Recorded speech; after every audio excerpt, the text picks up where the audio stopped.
Guess who's back? Guess who's back? Guess who's back? Guess who's back? It's Brother Ron. Who am I? Brother Ron. Welcome everybody to another wonderful, entertaining, agitating edition of We All Be. That's We All Be News. News Free Dixie for the 21st century. I'm your host for this empowerment segment, Brother Ron, also known as R2C2H2, the artivist, coming to you live in June, which is still known as Black Music Month. Just like music. Ooh, ooh, ooh. Yeah. So it's good to join y'all. About to get the Honorable Judge Joe Brown on the show with the flow. But it's a lot going on today. We know it's Black Music Month, and this is bigger than Black music. R. Kelly just got handed down 30 years. He was sentenced to 30 years in prison.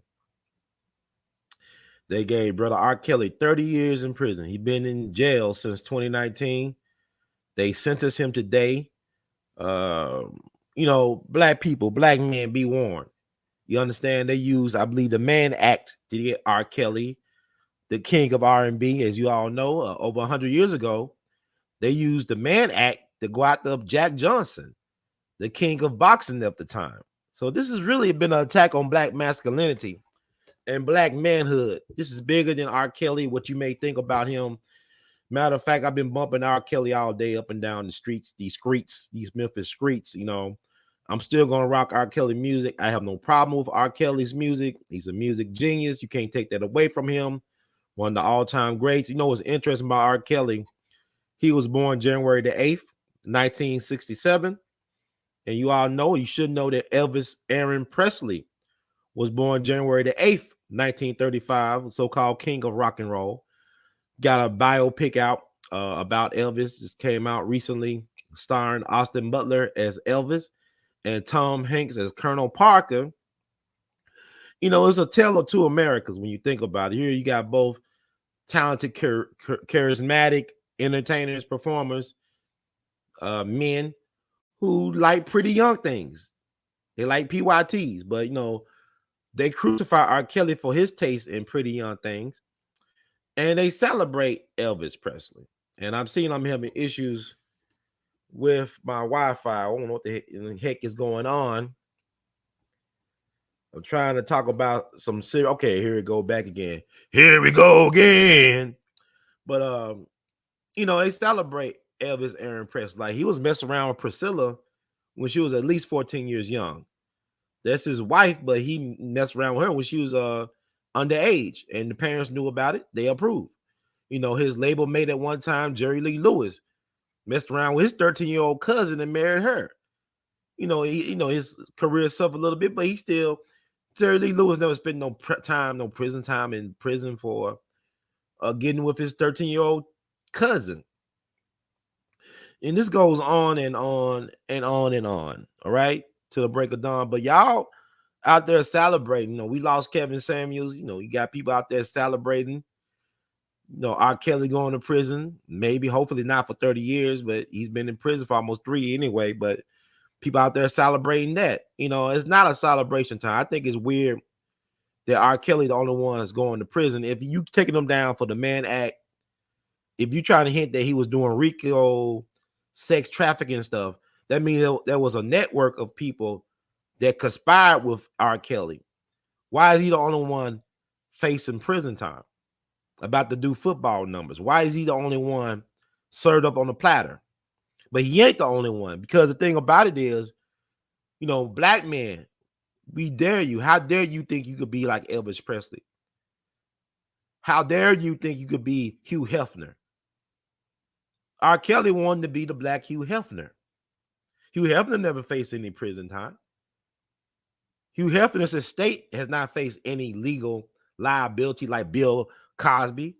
Dr. Bill Cosby lost his civil case, but he didn't. But the so-called plaintiff, the plaintiff wasn't awarded any punitive damages. So they let you know it's a double standard. Bill Cosby led the young girl on the Hugh Hefner's the Playboy's estate. So why is Hugh Hefner's estate not held liable for anything? But yet this is all about making all society ills what ills America with a black face. Everything that seems to ill America happens to be a black male face. It's like what Eddie Griffin said: no black man can leave this business without an asterisk and attached to their name. Can't name one black male celebrity that don't have an asterisk. Name anyone. You can't name one. Dead or living. But Blueface, beware. They got you on their radar too. They already got Trey Songz. He about to go down their road. Couple of these black boys, black males, because they won't let you be a man in a system like this. If you're a black man, you are a threat to the system. And R. Kelly, everything was all good until them checks stopped coming, until them checks stopped getting cut. They stopped them checks from coming. That's why he had these problems. Because I could not stomach looking at the mockumentary Surviving R. Kelly. Now I believe, look at the mockumentary that the clown on CNN did. The laugh and sad clown, Camu Bell, did a mockumentary.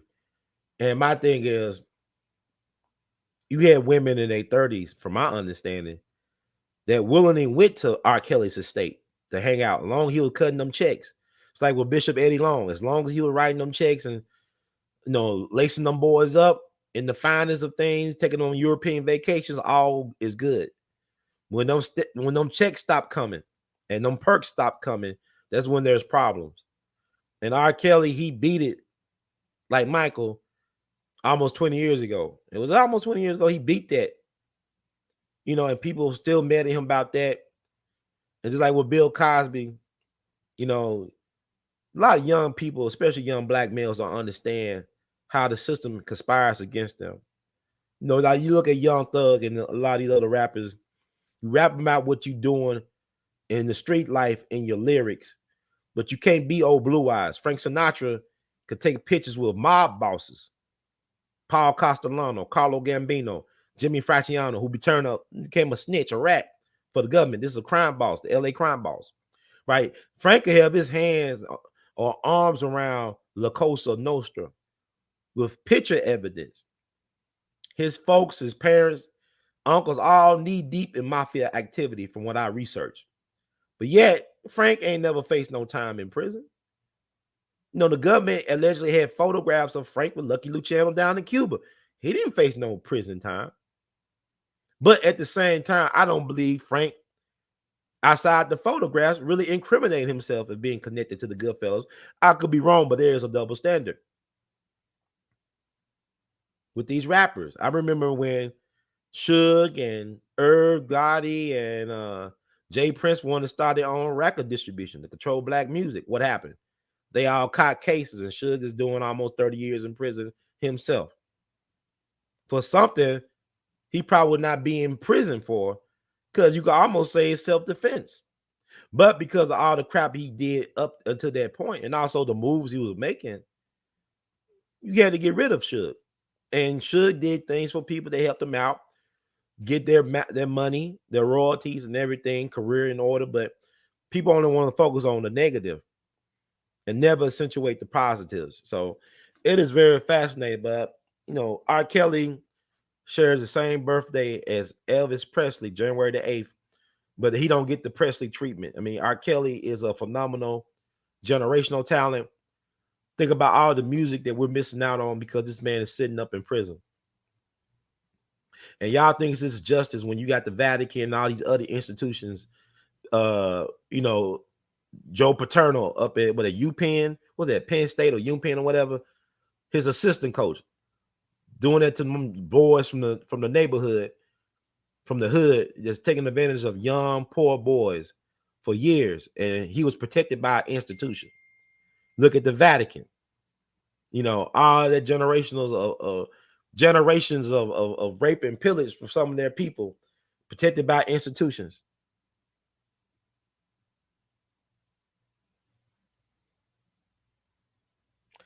I'm supposed to help Judge on tonight, but Judge like to talk. I don't know who platform he's on right now, but I'm gonna check in with him. But it's a lot to talk about. But, like over 100 years ago, the Mann Act was created to get Jack Johnson, Black Jack Johnson, heavyweight champion of the world. At a time when black men were hanging from trees, this brother was speeding over 100 miles per hour through Georgia woods, getting pulled over by police with white women in his car and saying, keep the change, I'm going to speed on my way back through here. See, that's a threat. Y'all want to say, well, Jack Johnson messed with white women. Yeah, he was married to some sisters at first. It's just hard to deal with black women sometimes, you a black man. It is hard to deal with, especially now. And that's another topic for another day. But he did have a black wife or two. But he started preferring that white meat. But Jack Johnson was a man, because for him to live like that during that time, that was death. They would say, well, when Jack Johnson won boxing bouts, there'll be race riots in cities. It was one time in Chicago that Chicago police had to stop a man from trying to murder Jack Johnson. He was on his way to Jack Johnson's home, I believe, with a shotgun or whatever, and they stopped him. And I'm surprised they did. No telling how many times this man's life was threatened, but he passed away under suspect circumstances, June 10th, 1946 in North Carolina. But that Mann Act was to get rid of, destroy, neutralize black masculinity. Thank you, Brother Bernard, for the donation. Bernard Johnson, King BJ. Check him out, folks. But we're still waiting on Judge.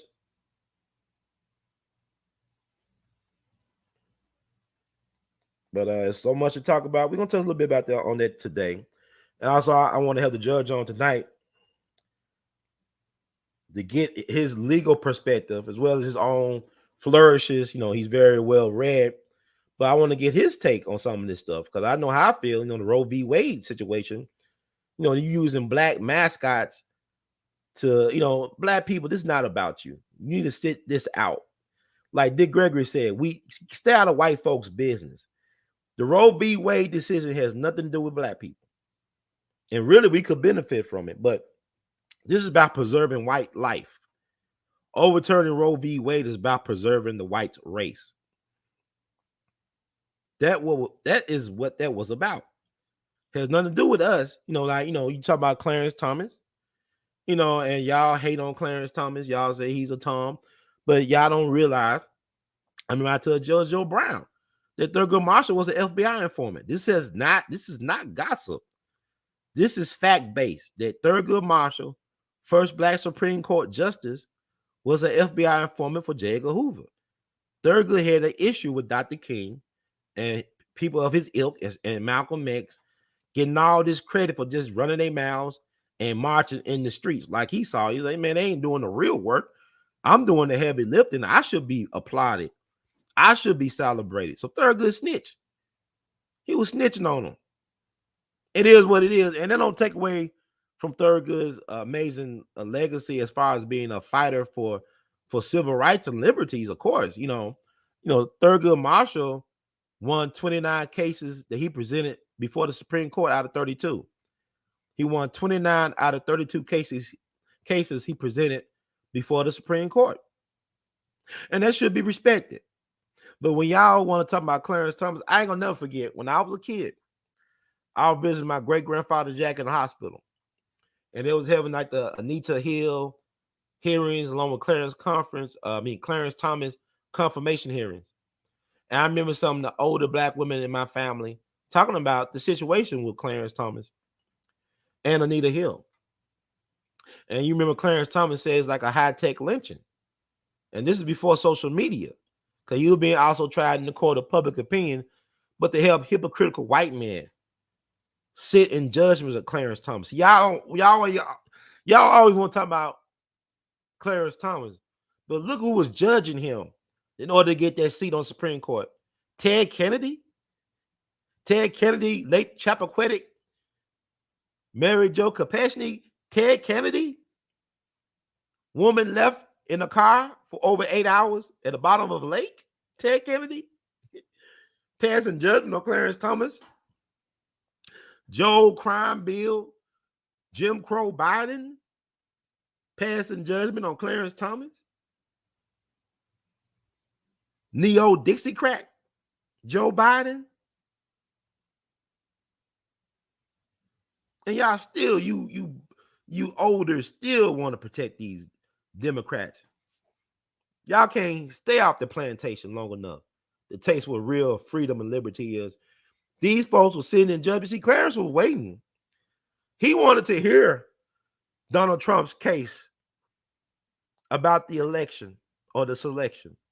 Because Clarence, I believe, wanted payback against Joe Biden for disrespecting him on national television.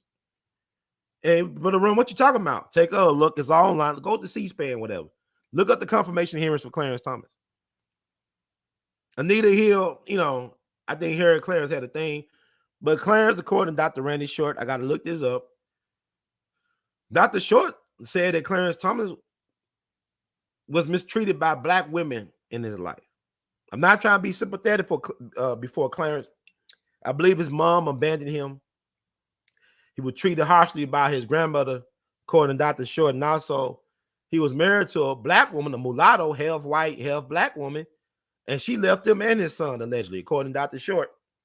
Now, Clarence is married to a white woman, Jenny Thomas, who's a Bush cousin, and she's very wealthy.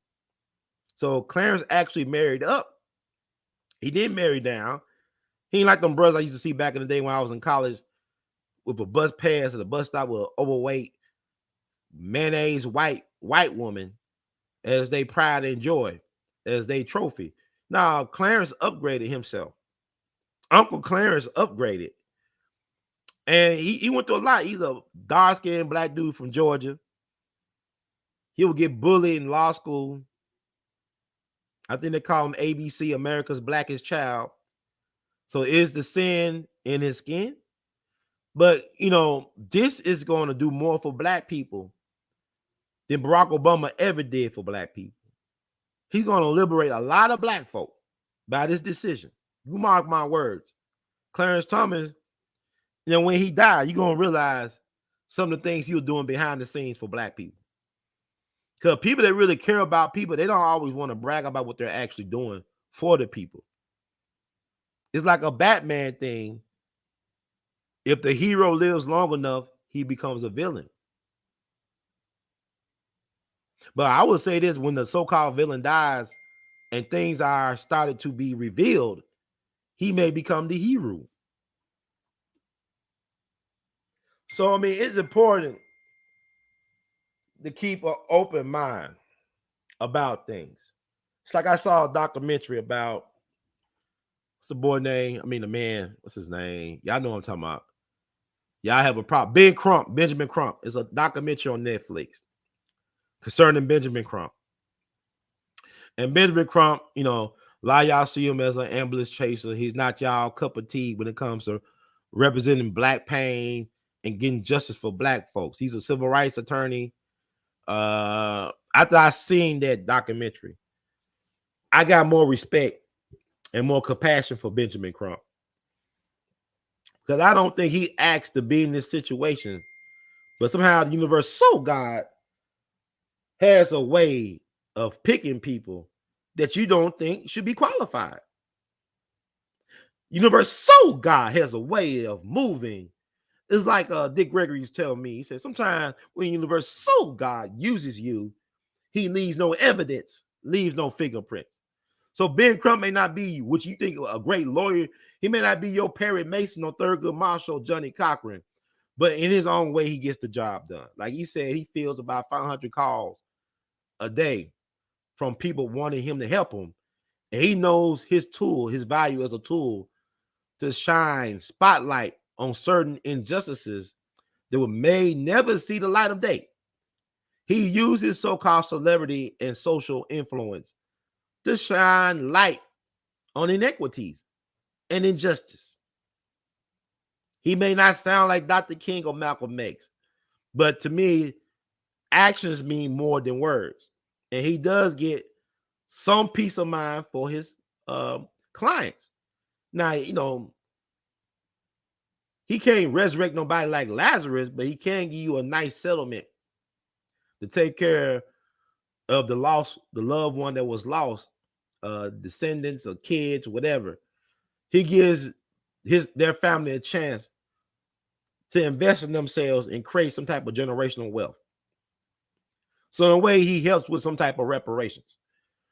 And the thing about it is, we got to be clear. We looking for people. It's like when people say we love Malcolm, but why your sons and don't follow his example? Why you not raising your sons to be more like Malcolm in terms of fighting for his people? It's like my hero, Mashiru Ida B. Now this is the Barbie Mattel Ida B. Wells doll, but 130 years ago, Memphis ran Ida B. Wells out of Memphis. She was just 29 years young. They ran this black woman that loved black people out of Memphis. It was the black people in the school system that ran her out.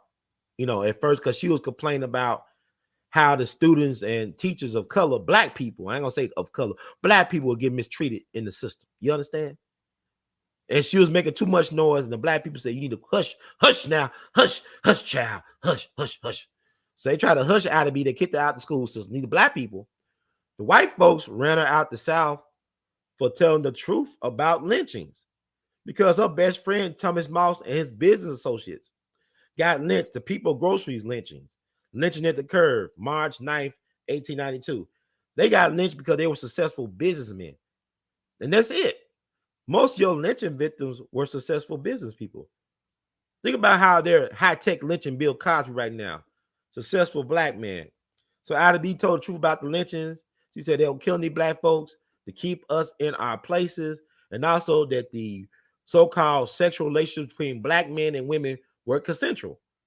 So a lot of these white women were seeking out these black men, and the white folks had a hissy fit and destroyed her office. Thank God she was out of town at the time, but she could never come back to Memphis in particular, and the South in general, because if she came back to Memphis, they was willing to blow her head off soon as she stepped foot in the city of good abode. So Ida B. Wells' birthday coming up July 16th. But if Ida B. was alive, black folks would hate her more than they hate Candace Owens. Candace Owens can't hold nothing to Ida B. Wells. Because anybody that holds us accountable, if you're going to love our people and serve our people, you got to tolerate their BS. Our people are really messed up psychologically. So you want to reach our people, you got to tolerate them. But Ida B. Wells was holding black people accountable. She tried to hold the system accountable for what they did to black people. But anybody that holds anybody accountable is a threat to even those they're trying to help. Like Dr. King, excuse me. Some of his biggest enemies were other black preachers. A lot of black preachers could not stand Dr. King. They thought he was too self-righteous and arrogant. They also thought that he would cost them money. And let's read his letter from a Birmingham jail. He was addressing his own peers, the clergy. He wasn't talking about the average person in the street. He was talking about his own peer group, how they was treating him and his mission. You understand? So don't take my word for it. Take a look. It's also online. Check it out. When Dr. King got killed in Memphis, Jeremiah Wright was in Memphis April 3rd, 2009. That was a Friday. He was at University of Memphis. It's the same, after Obama got inaugurated as president, white America hated Reverend Wright guts, and some people in black America hated Reverend Wright guts because he spoke the truth. And they thought that he was going to cost Obama the election. I remember during the election campaign season of 2008, that you had a thing that said Obama wasn't black enough to be president. What president was blacker than Obama? I mean, who was ever black enough to be president? I mean, why is that a qualification? Because it's mulatto running, that he's not black enough to be president. I guess Jesse Jackson wasn't black enough to be president. Dick Gregory wasn't black enough to be president. Y'all gotta understand, Dick Gregory actually ran for president. I want to say he was the first black person to actually run directly for president. See, Jesse was running for the Democratic nomination in 84 and 88. But Dick actually ran as a candidate with his name on ballots in the states, not as a Democrat, not as a Republican, but of an alternative party. And they say he won Pennsylvania with millions of votes, but they took it back. This is 68. You can find articles online that talk about how Dick Gregory won Pennsylvania, and then they recalled it. So if they were able to do that back in 68, imagine what they can do now. Think about 2020. How many of y'all actually believe Joe Biden got 80 million votes? More votes than anybody in history? And both sides cheat. I'm not for either side, but both sides cheat, okay? Men lie, women lie, even children lie. Everybody lies, okay? Everybody tells a lie, okay? So anyway, still waiting for the honorable judge. He's warming it up. Just warming it up for you all. Just stewing the pot a little bit, getting y'all some food for thought to think about. I actually just came from San Antonio. I went down to Uvalde. Went to San Antonio because my mama officially graduated. She walked officially across the stage. She has a doctorate in education, Dr. Mom, the artivist mom, the brilliant Dr. Callie Hurd. What an honor to be related to this wonderful, exceptional woman and human being who helped raise me, helped create a foundation. And this is the reason why I can stand tall and firm and feed you all just information. In spite of my circumstances, like I always rise above it because I am the rose that grew from concrete. So anyway, I'm one of the roses anyway. But yeah, we went down there to celebrate her getting her doctorate in education through Walden University. Like a lot of people there, over 2,000 people graduated that weekend. And I said, let's go to Uvalde. You know, Uvalde is just 87 miles outside of San Antonio. And I grant you, I never heard of Uvalde before this tragic incident happened this past May. Out on 22 lives lost, unfortunately so. And same thing when I went to Washington University in St. Louis. Never really messed with no Ferguson. I never knew about Ferguson. People say, you know about Ferguson? And people, yeah, you don't know about things till things happen. Like Harry Truman once said, the only thing that's new is the history that you don't know. There's a lot of things I don't know.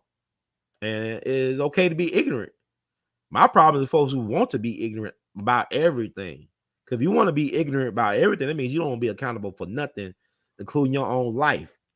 So we went to Uvalde the Friday before graduation, last Friday, the 24th of June.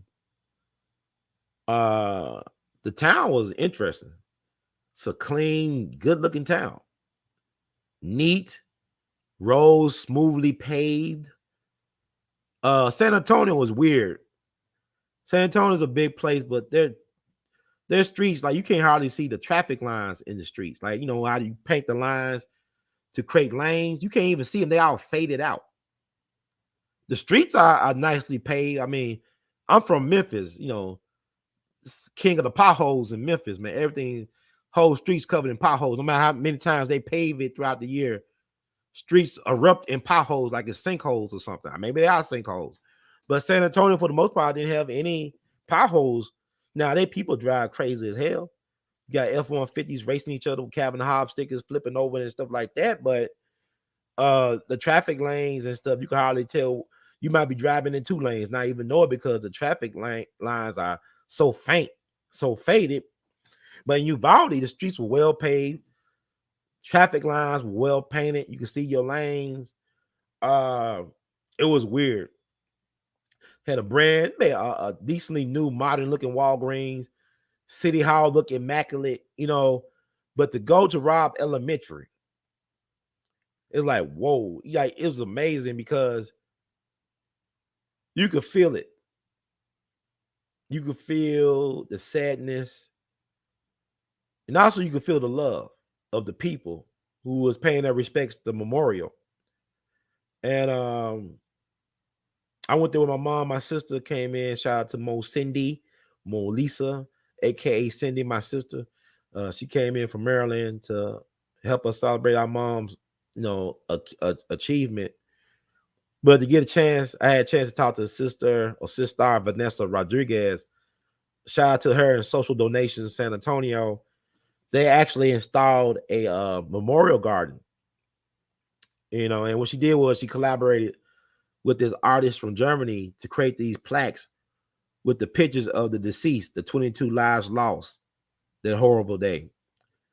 And you know, it was like a graphic trophy design company in San Antonio that helped, you know, design the plaques with their faces, their images engraved. The images were artwork created by the German artist. So it was a collaboration. So she laid out that her memorial garden with 22, or I guess 23 plaques, because it was a victim, the teacher who lost the most students. He was still in the hospital recovering, but they had a plaque for him with his students that they're going to present to him at a later date.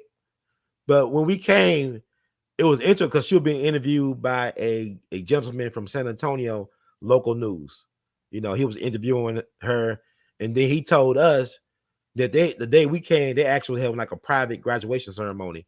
The school district was that same day. And that's also the day where I said Sister Vanessa Rodriguez installed the memorial garden. And that was crazy. And what's interesting, I interviewed Sister Vanessa, and I'm gonna have the interview. I'm cutting and editing right now. I'm gonna have the interview out real soon. We all be, like I said, support what we do. You could cash out your support R2C2H2 $ R2C2H2. You could PayPal and Google Pay your support and Zelle it at the email address r2c2h2@gmail.com. That's r2c2h2@gmail.com. And also, you can Vimo it at r2c2h2. You can buy Artivist art, r2c2h2.com. You can also wear Artivist art. Got my Tupac shirt. You know, he Gemini for life, June 16th, 1971. Mama gave birth to a hell-raising heavenly son or something like that. So you bow there, but yeah, we're going to have that interview available very soon. We're cutting it up for you all, you good folks. Thank you for being patient. And without further ado, we have the man of this time, because now it's the time for the one and only, the Honorable Judge Joe Brown. How you doing tonight, sir? All right, young sir. How are you today? I'm good, man. It's a lot of crazy. I know you're in demand right now for your legal perspective, and also your great personality and light on things. But you know, I got to get it started. You mean the insanity? Yeah, the insanity. As they say, is normal. I gotta ask you. It's a lot of things I want to ask you, but I got to get your hot take on the R. Kelly thing. Got sentenced to 30 years in prison today, and I just going to get your perspective, your legal perspective on what happened and what can be. Oh, as soon as I said that, Judge went night, but we'll get the judge back on. All right, Judge, you hear me? Okay, yeah, they like to play games here. But we're gonna get Judge hot take on R. Kelly because that's a hot topic.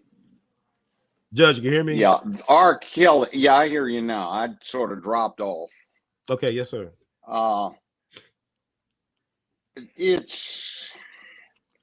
We always used to have a thing, 17 will get you 20, and all kinds of folk who come from rural Mississippi and Georgia get it done about. But my mama got married when she was 14. Yeah, fine. But in this day and time in an urban area, what you got this problem with these young girls for? And we find out can't read or write? Are you feeling threatened by full-grown women who have their stuff together? I don't know. It's just that it was bound to happen. So they went after him on RICO, which is not something set up to get black folk. It was set up to get the mafia. Right. It's about organized crime. I've represented people charged with RICO counts by the feds. It's some serious business, and they didn't use it just to go after somebody black. They targeted individuals that they wanted to ruin. But generally, it was about organized crime. So it is what it is. Let's see what happens on appeal.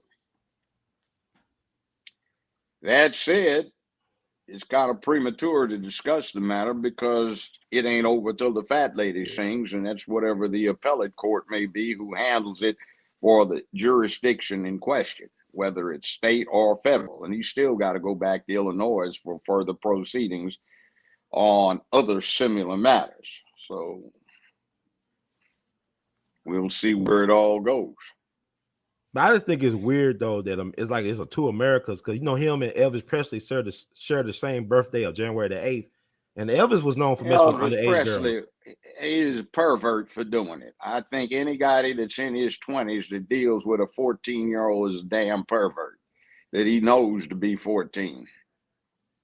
But he celebrated though. I mean, he and Priscilla was 14 when he met allegedly. I don't Parents give were a cool. damn. That was perverted. I don't care when the hell it was.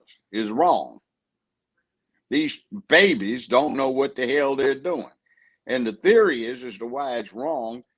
Under 18, you can't sign a binding contract because you aren't mature enough to be able to assess all of the consequences. Now, I know that flows against the current trend of 15 to 25. You know absolutely everything about absolutely nothing. And one day after you turn 26, you realize that. So guess what? While we whoop you, you can't do anything in the 4 years past 21. But before that, before 18, you certainly can say, you better watch your step when you start with children. Okay, Judge. There's no excuse. If You this have is all that money, all that position, and you can't find a grown woman. What's wrong with you? I think he was like in a state of arrested development. R. Kelly, he couldn't even read for a long time. He's functionally illiterate. Couldn't read and write. He couldn't read and write. He had a problem with his sister, who allegedly was the first one he had sex with. That's a whole. Ooh, that's so sick. Well, but it is what it is. But you know what's interesting? Like, you always think of a sexual predator being male. There's a lot of women sexual predators. There's a lot of women that are better sexual predators than men. That may be. Look at some of these teachers and stuff messing with underage. That may be.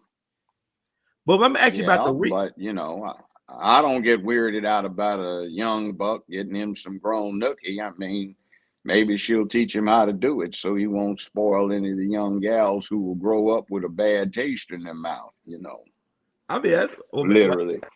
But they could go for the same for the guy. I know girls that went to school with me, they knew of a certain male teacher that was known for breaking in young girls, and nobody did nothing about it. He was protected some type of way by the schools. He should have been in jail for breaking in women, for breaking in girls or something. He should have gone to jail. And then again, at that age range, a lot of times they lie trying to get status. So if it's true, somebody should have gone to jail. But if this is like Rico, where are his co-conspirators? It's a network, right? So where's everybody else? The point is child pornography and interstate sales. And yes, there are people that would be involved, but they have the prosecutorial discretion as to who they go after. They can grant immunity under the American law to whomever they see fit if they want to go after a target. They do that all the time. They get low-level snitches and they give them bargains in terms of it's the federal system with a cap on how much time somebody can get, because you can't agree to a sentence in the federal system. That's up to the judge, but you can agree to what they plead guilty to. So there is a 5-year cap, maybe a 2-year cap on the offense, maybe a 10-year cap, and within the guidelines, the person falls where they fall. So the feds don't give the judge much discretion when it comes to sentencing. The guidelines are kind of ironclad. And the judges, a lot of them don't like it because it ties their hands, and sometimes they think justice requires that they do something other than just lock somebody up, but they really don't have any option. Also, I want to ask you about this as well, because over 100 years ago, they created the Mann Act to go after Jack Johnson, the king of boxing. They did. And they utilized this for R. Kelly, the king of R&B, supposedly. They did, but it wasn't the RICO thing. They used the Mann Act, and that is transporting females across state line for illicit purposes. Jack Johnson was married to a white woman.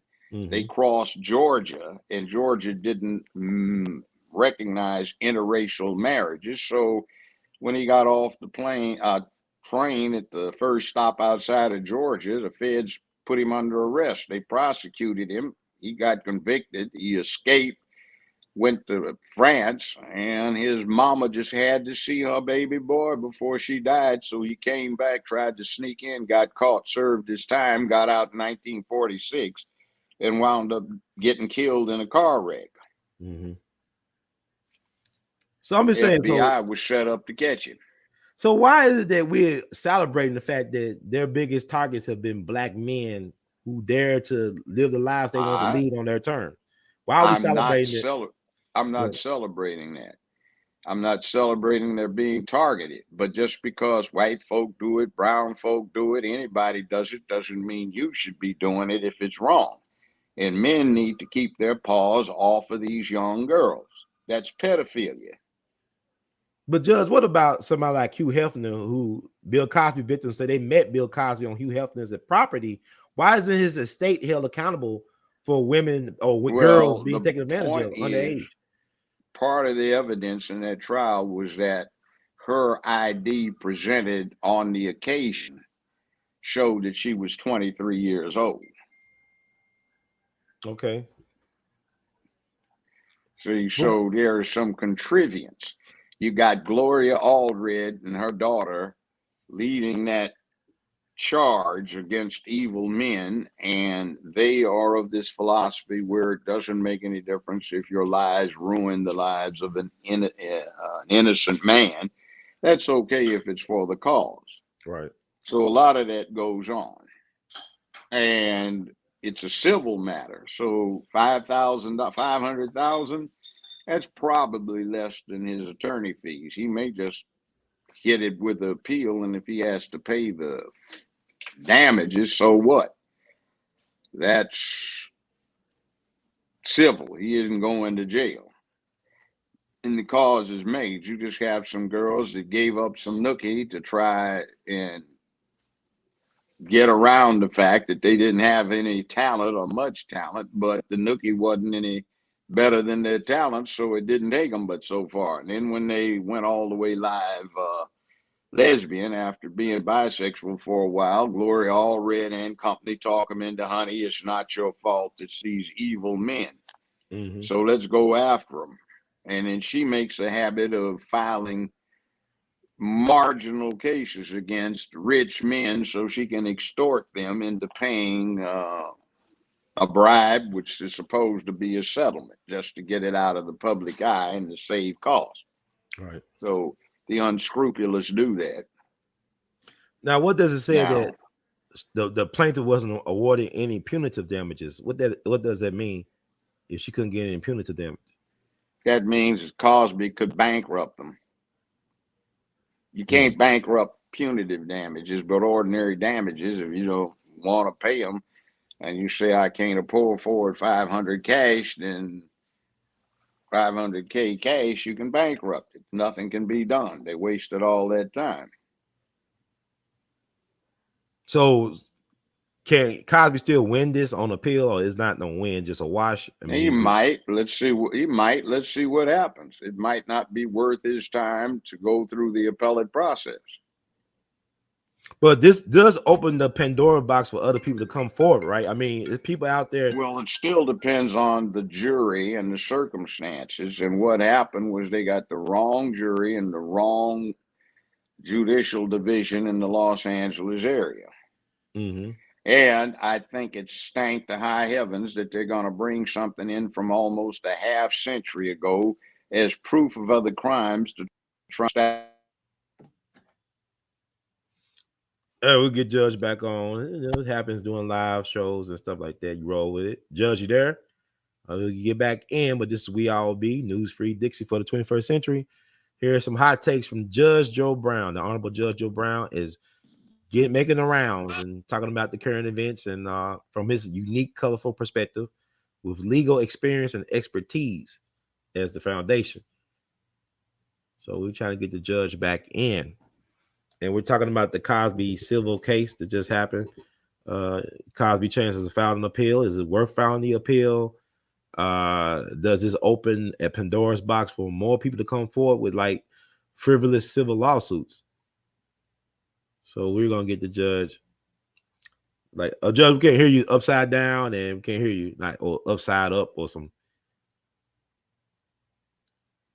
Let's see, we'll get the judge in. But that's how it be, man. You drop the truth, Like Jack Nicholson said in A Few Good Men, you can't handle the truth. We're gonna keep on dropping these truths anyway. With the judge back on, but yeah, it's like a lot of these big things. These laws are targeting black men. Like you think about the Rockefeller law up in New York, when our so-called drug dealers, and things that. Judge, we can't hear you. We can't hear you. Let me see. So, oh no, we get the judge. Judge, add the stream. You got your. I don't know what's going on, Judge. Your mic is muted. I'm trying to unmute your mic. You got your mic muted. Hey, Real Dana, shout out to her. Judge, your mic is muted. You got it, Judge. Hello? We can't hear you. And you Judge, we can't hear you. We can't hear you. We're gonna get the judge back in momentarily. Shout out to Real Dana with the data. Thank you for stopping by.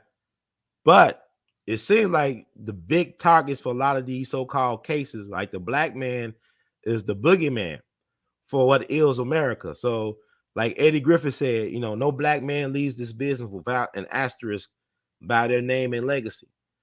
So R. Kelly, we will celebrate Elvis Presley biopic. Both share the same birthday, January the 8th. Both like a taste for pretty young things, PYTs. But Elvis is celebrated and R. Kelly is crucified. Because, like, if you're going to get them for Rico, where are the co-conspirators? Where are the so-called enablers? Where's the network? If we're going to use these laws like this, or the Mann Act, as Judge touched on with Jack Johnson. Now, Jack Johnson did not spend the rest of his life in prison. He probably spent somewhere about a year or under 2 years in prison. Not that, it's still some time he did, but he didn't spend as much time as he could have. And also, Jack Johnson was an intellectual. He actually owned the Cotton Club before it was owned by the gangsters, and he invented things like wrenches and stuff like that. So, very interesting guy. Judge, are you there? Can you I'm hear us? here. Can you All hear right, me? excellent. You were talking about the Cosby thing. Is everything started going crazy? Yeah, well, that's been happening a lot lately. Yes, sir. So it is what it is. There is a dangerous trend going on right now. And there's a professor I had back 57 years ago at UCLA said, America is in grave danger of becoming a fascist nation, not from some jackboot wearing, goose stepping political thugs, but as she called them, pink panty wearing, long haired beatniks who will switch and twitch rather than goose step. Mm-hmm. And in the name of doing you a favor, impose the worst forms of fascism. And that's what we're getting: suppression of free speech, censorship, unlimited propaganda, this poisonous thing that the Reagan administration is responsible for, and that was elimination of fairness in broadcast, where if you badmouth somebody, the individual got equal time to reply. Now it's just one station is one political party or one philosophical outlook. There's no pretense about being objective. And it's just like these 1-6 hearings that are going on by a Democrat, brought on by a Democratic committee in Congress that didn't even invite any Republicans onto it, or didn't allow the Republicans to select anybody. And it kind of reminds me of one of these Turner black and white cowboy movies where the sheriff says, "Boys, we ain't gonna let you snatch nobody out to jail to hang them. We gonna have a fair trial before we hang him." And it's one-sided. And this little witchlet they put on yesterday with the so-called bombshell was the most incredibly ridiculous testimony I ever heard. She didn't hear anything. I heard hearsay, which is inadmissible. She said, "I think it went something like so and so." She couldn't even recall what she heard. The people that said they were overheard said, "I didn't say that. I didn't implicate that. I don't know where she got it." So it's like dead in the water. What the hell are you doing? And that's because they want to suppress free speech. And it is pink panty wearing switchers and twitchers, rocking to the beat of "We are imposing fascism" and Zeke Heil nonsense and all this other stuff, and the hell with the American way. Mm. Now, Wow. sometimes what happens is that you can put yourself in a situation where you guarantee that it will be brought on to yourself. Right. And that's what R. Kelly did. And you know, the thing is, he claimed the person that got his cherry was his own sister. Mm. So that, if true, is that'd be ill and whoa. Wow. You know what, that you brought up the 1-6 situation in Congress, and I know they were making most out of Bill Barr, Trump's attorney general, about what he was saying about the whole thing. But my thing about Bill Barr is that your daddy was the headmaster at Dalton School and hired Jeffrey Epstein, and your daddy was a part of the CIA. He was part of Office of Strategic Services, and he also was a part of the CIA. So how you gonna talk about how Donald Trump? You know what I'm saying? It's just BS, man. And they try to say Mike Pence was bullied by Donald Trump. Mike Pence was not bullied by no Donald Trump. I don't believe that. And Mike Pence, yeah. Joe If he Biden, was, he their would have did ratings what are he told so, him to do, right? He would have did what he told him to do, yeah. and he was bullied by him. But see, they're trying to save face so they don't suffer the political disaster that is about to befall the Democratic Party in spite of Roe v. Wade being canceled. Actually, it didn't make abortions illegal. It just said they don't have a constitutional protection. So there are various and sundry other ways that they could protect it. So I suppose they would likely go in and say, you need us to protect. So damn the economy, damn the fuel prices, damn the food shortages, damn the lack of baby formula, damn all of the money that they're going over there and spending into Ukraine for what was in fact a Nazi state.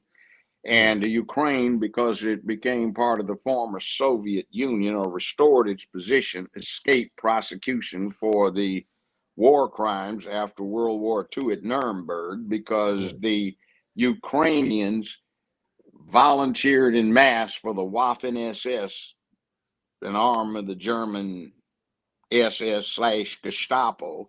And outside of Nazi Germany, Ukraine wound up seizing more Jews than any other conquered state in Europe, and sent more to the extermination camps. So if you were a Jew, I'd look at you kind of funny if you sat there and told me you were supporting the Ukraine with all of these current Nazis who are reviving the swastika routine and haven't been called to count for their crimes against humanity.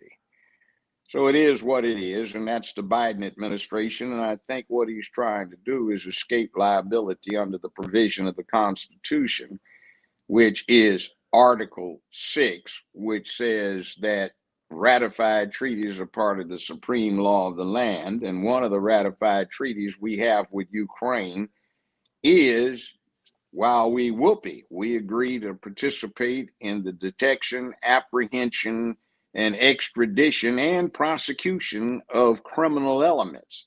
So Biden is under 120 plus count indictment for fraud, extortion, bribery, subornation of treason, and other serious crimes and misdemeanors. And he did this while he was vice president. So when they went after Trump for the second impeachment, remember I told you they need to be careful what they wanted because they just might get it. Right. They returned articles of impeachment for the second time against Trump for office he no longer held. So Biden no longer holds the office of vice president because they set the precedent of going after somebody for crimes committed in an office he no longer held, they can go after Biden. And they've got a much, much, much stronger indictment against Biden. As a matter of fact, under American law, it's basically a RICO and indictment, and it alleges organized crime. So if he is convicted under the 12th Amendment, he would be ineligible to ever run or hold office again. So that means who are we going to get for the Democratic Party presidential election position? Come Queen Harris, Imhoff, generally incompetent slough off who basically got by hiking up skirts rather than doing the work. She's always had a reputation for being lazy and refusing to read. So she just hikes her skirt up an inch or two and tries to flounce around and tosses out what the Europeans derisively call word salad. In other words, it's just some chopped up words with no continuity that don't mean anything, and starts throwing them at stuff and sprinkles on a little salad dressing, and that's supposed to suffice, rather than the vice president of the United States of America, who's next in line for the high office in the White House, who is supposed to be on top of all of this, is showing she doesn't know a damn thing about it. It's embarrassing. I've never seen anybody that bad off in my years on the planet, which has stretched 3/4 of a century. Yes, sir. In next week, I'll be 75. Oh, yeah. So in that entire period of time, there has not been a presidential administration nor a vice president who has demonstrated this incompetence. Biden is the absolute worst. And anytime somebody drops below the approval rating that he had, well, way above the approval rating he's demonstrated, his party loses control of whatever chamber of Congress they are in control of. This would be the House, and it would unbalance their near control of the Senate, which they have when they get come Queen Imhoff casting tie votes. So the other point on that is, while we whoop-de-doo, Harris, Imhoff, oh no, she's got the absolute worst ratings for anybody that has ever been president or vice president. Hers are even worse than Spiro Agnew's. Spiro Agnew was Tricky Dick Nixon's vice president, and those ratings were after he wound up getting indicted and pled guilty and went and did time in the federal and state penitentiary systems involved. So his ratings are still better than hers. So this is about as low as you can get. She's flat out incompetent. So people are lining up trying to see who's going to be the next in line, because Biden, by the way, Article 4 of the U.S. Constitution, it says a person can be impeached and, if convicted, for one of the following: bribery, treason, or crimes in office. So we don't have treason by the specific and rigid definition given for treason in the U.S. Constitution, but we certainly have bribery. He's indicted for that, and the Ukrainian system uses the same kind of cause for probable cause that we do, which is, that's pretty much automatic on a civil level of showing more likely than not, because if you impeach somebody, the trial's on a civil basis of more likely than not by the preponderance of the evidence which you allege something is true. So they said you can go after someone at any point. So you even have his admission. It was in January.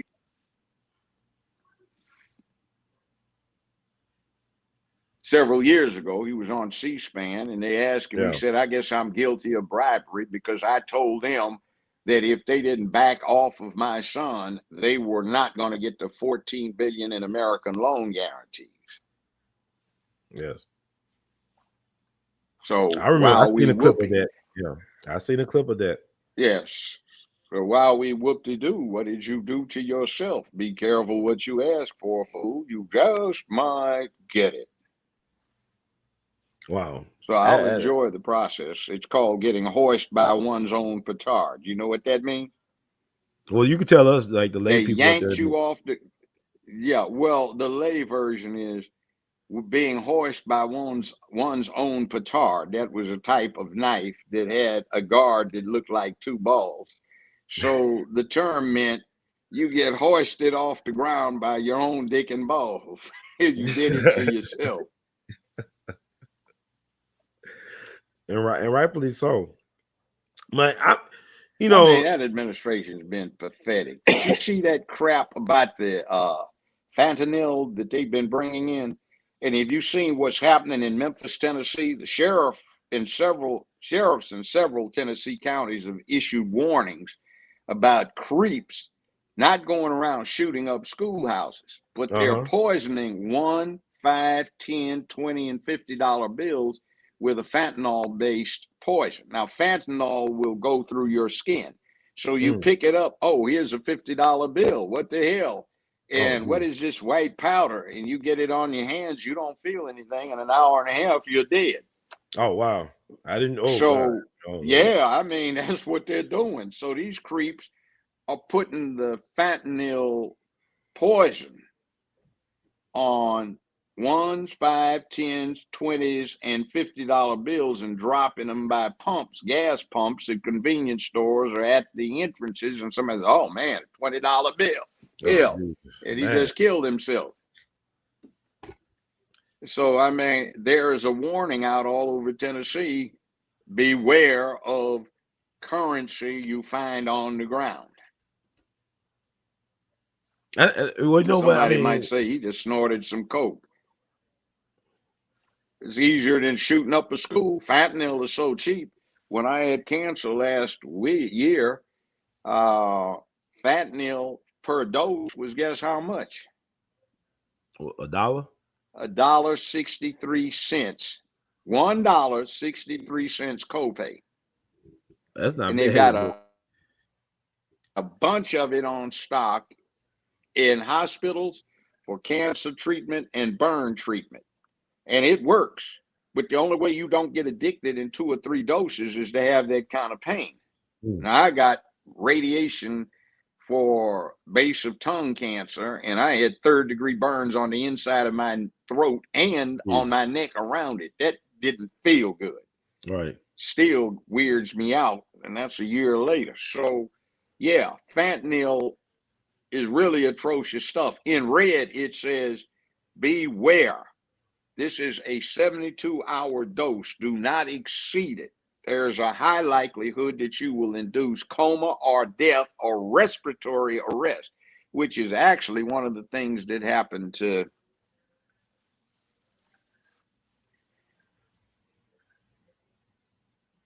dude died up in Minnesota. I forget his name. George Floyd. George Floyd, you talking about? Oh, yeah. And see, the other thing about George Floyd, I had to deal with when I was a judge. There was a 20-something-year-old black man who was going to get that money taken out of his check, and he was out there begging, "Mister, would you give me the money back? I don't know you. I can't afford to have this taken out of my check." And I'm sorry he got killed, but you know.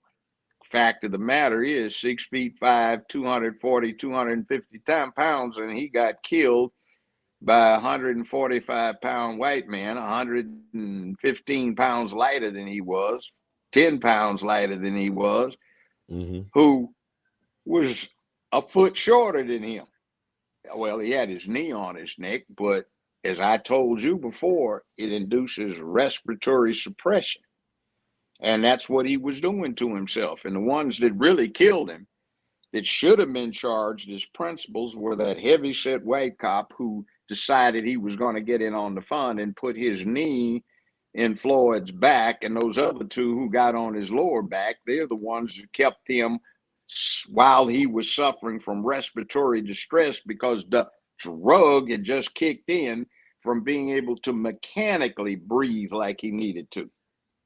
Now, what Wow. they did to Floyd, I had done to me about 50 years ago by a good brother of mine who was a martial arts master, Cliff Stewart of L.A. I told you he died last year. And what happens is you can hold that for a long time. It's just that you're weak because you don't have blood flow to the brain. You have it partially through one set of carotid arteries. And if you move, you just get flat exhausted and you're about to pass out and it doesn't feel good. They can hold it for half hour and you won't die. You will have a bad headache. But again, that didn't count on some fool getting high off of fentanyl. And from taking it when I had cancer, that's nothing to get high off of. That's some miserable shit. In other words, you take it and you lock everything up so you don't cut yourself with a kitchen knife or drop a hammer on your foot, or make sure all the doors, cabinet doors are closed so you don't want to run into one of them when you're walking around the kitchen. Wow. I mean, it's some gruesome stuff. It works, but it ain't nothing to get high with. Man, you got to be. And like I said, my copay was $1.63 Wow. I wish for gas was a $1. 30-day supply. Wow. Oh, yeah. How about that one, too? And then here's the other thing about the gas prices. Biden said he was going to eliminate the dependency on fossil fuel. So he signed an order when he first got in that requires that after this year, for next year, model year, any gas-powered car has to demonstrate 50 miles to a gallon of gas in the laboratory, and that means the only thing you'd be eligible buying is an underpowered Prius. So where is the massive federal programs to set up alternative power, to set up new batteries? They have some of which, and they're trying to get federal subsidies to perfect them, but of course that's not in the mix. And the other thing is the pump prices that you're paying now, these outrageous prices, the oil that was refined to put this stuff in the tank pits for the gas station was imported more than a year ago. They also got dispensation to draw some down from the Federal Reserves. Yes, sir. So instead of the price per barrel, they're drawing some ancient stuff out that was put in there 75, 80 years ago when it was paid $9 a barrel. Big barrel. And they're running the price at the pump on stuff they've refined out of that old crude oil that would be commensurate with what they claim the prices are now. Now, if they pump it out of the ground, you have to remember that Exxon, Shell, British Petroleum, and such like, and these American companies, they are actually doing the pumping, and they don't have to buy it from OPEC. They sell it to themselves on commission and on consignment. So what's going on is they claim they're paying this elevated price per barrel, but actually the stuff you're getting was refined from oil that was much cheaper. The other thing that stinks to high heavens is that it takes between 6 months and 9 months for oil pumped over in Saudi Arabia, let's say, to get across the Atlantic after it's pumped onto one of these giant ocean-going oil tankers. And when it gets here, they refine it. The other point is that right now, 99 point, et cetera, percent of all oil that is consumed in the United States is imported. And the shyster thing about that is an American regulation that says 25% has to be put into the oil reserves, which means for every barrel they put in the oil reserves, constituting that 25%, the feds have to pay these greedy bastards a premium of $5 extra over what the market value of that barrel is. So they're making a killing. Wow. And nobody's trying to talk about electric power. There's somebody that's trying to push something up here to Ford and Cadillac. Ford up here in Mason trying to make these low-cost econo electric vehicles, and Cadillac's trying to make upscale ones. And by the way, nobody from Memphis has had the bright idea of shipping this stuff back down the Mississippi to New Orleans on board these barges they would load up here at President's Island. And when they load up the barge transports going to the Mediterranean, docking somewhere in the Mediterranean, getting into the European system, or going through the Suez Canal and getting to Asia, where Ford's trying to target India, Pakistan, etc., Vietnam, and a few other places, South Korea, with low-priced electrical cars. Memphis hasn't thought a bit about sinking some hydroelectric turbines down in the Mississippi where the energy becomes free. You don't have to burn fossil fuel. You just generate the electricity, charge up some all-electric buses. You get sufficient range, even with primitive batteries on board, to last through the day. It doesn't cost you any hydroelectric fuel to charge, to run the generators. It's free. So transportation costs could drop to zero. Meanwhile, that would be an enormous amount of essentially free green energy to run heavy industry. Now, if you analyze American industrial development over the last 150 years, you will find that, guess what? The industry didn't go to where the raw materials were. The industry went to where the fuel was. So if Memphis had essentially free fuel, think of all the industry we could get in here where people would not be worried about $15 an hour at Mickey D's. They would be talking about $72.19, $112.47, or $132.16 per hour. See, and we could sell the surplus from New Orleans to Louisville to Chicago to St. Louis to Kansas City and all points in between. We could sell it to Georgia, to Atlanta, and we would be making a killing. But these folk haven't thought of it because they're too damn busy ripping the public off so they can pay the usual suspects that they will grant zoning variances to, deal with their cockamamie plans that just totally throw the city planning the hell out the window, cause displacement and unnecessary gentrification, and turn right around and give all of that money that ought to be plowed back into the city to do something about these awful roads, Memphis light, gas, and water during the cold snaps, the few that we now have, the problems where our water went out because the water main pressures dropped so low that the groundwater pressure was causing polluted water to seep into the pipes. Remember that last year where people couldn't drink water for 4 to 9 days? And then twice we've had an episode where people couldn't use power from 6 to 14 days because of this incompetence. And streets are hell. I've had 2 cars damaged from debris off of streets. So what the devil about that?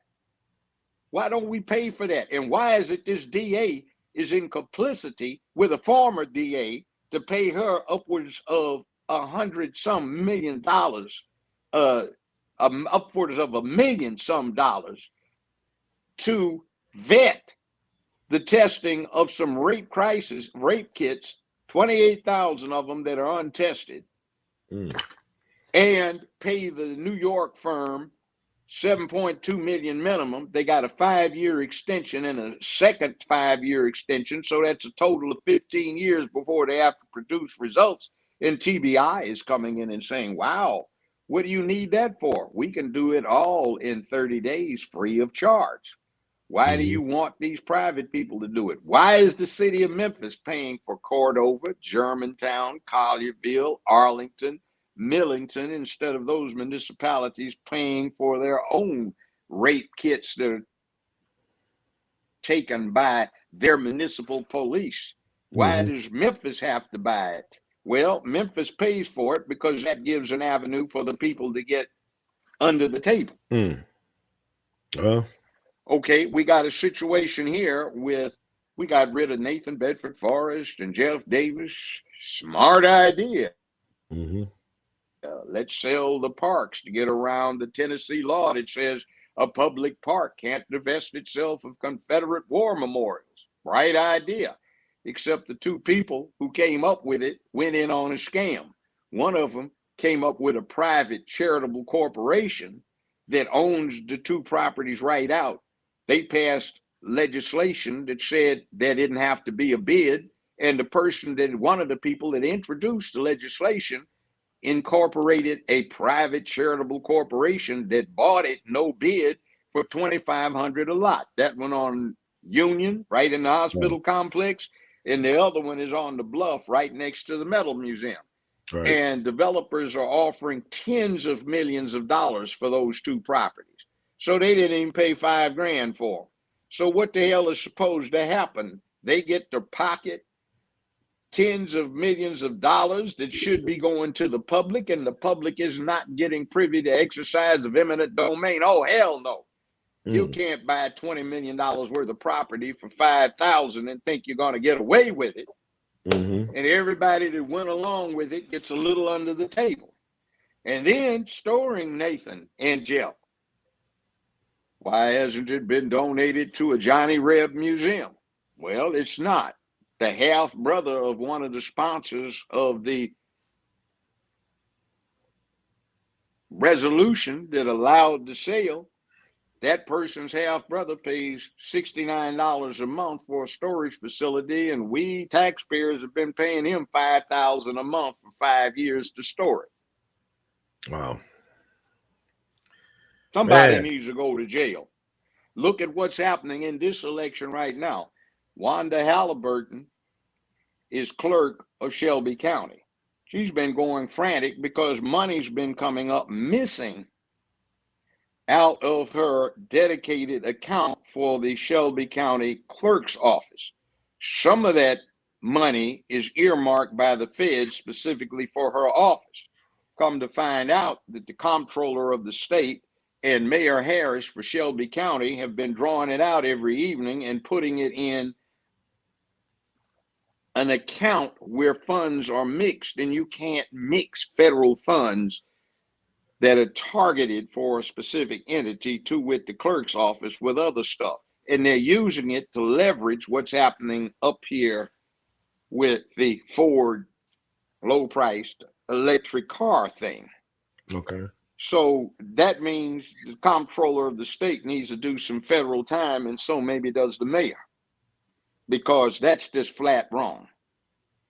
But, you know, nobody says anything about that. Why is it that we don't have any concerted city planning that's stuck to? And some of these county commissioners and city councilmen are charging their constituents cash money to talk to them. Wow. And they turn right around, and whoever is promising them the most, that's the way they deal with voting rather than in the best interest of the citizenry. Somebody needs to go to jail. And we can't get it from Amy Wyrick. She's been held over and over again by the Tennessee Supreme Court, by the Court of Criminal Appeals, by law reviews at Stanford, Yale, Princeton, Harvard, and other DA's offices as the most crooked district attorney in the United States of America.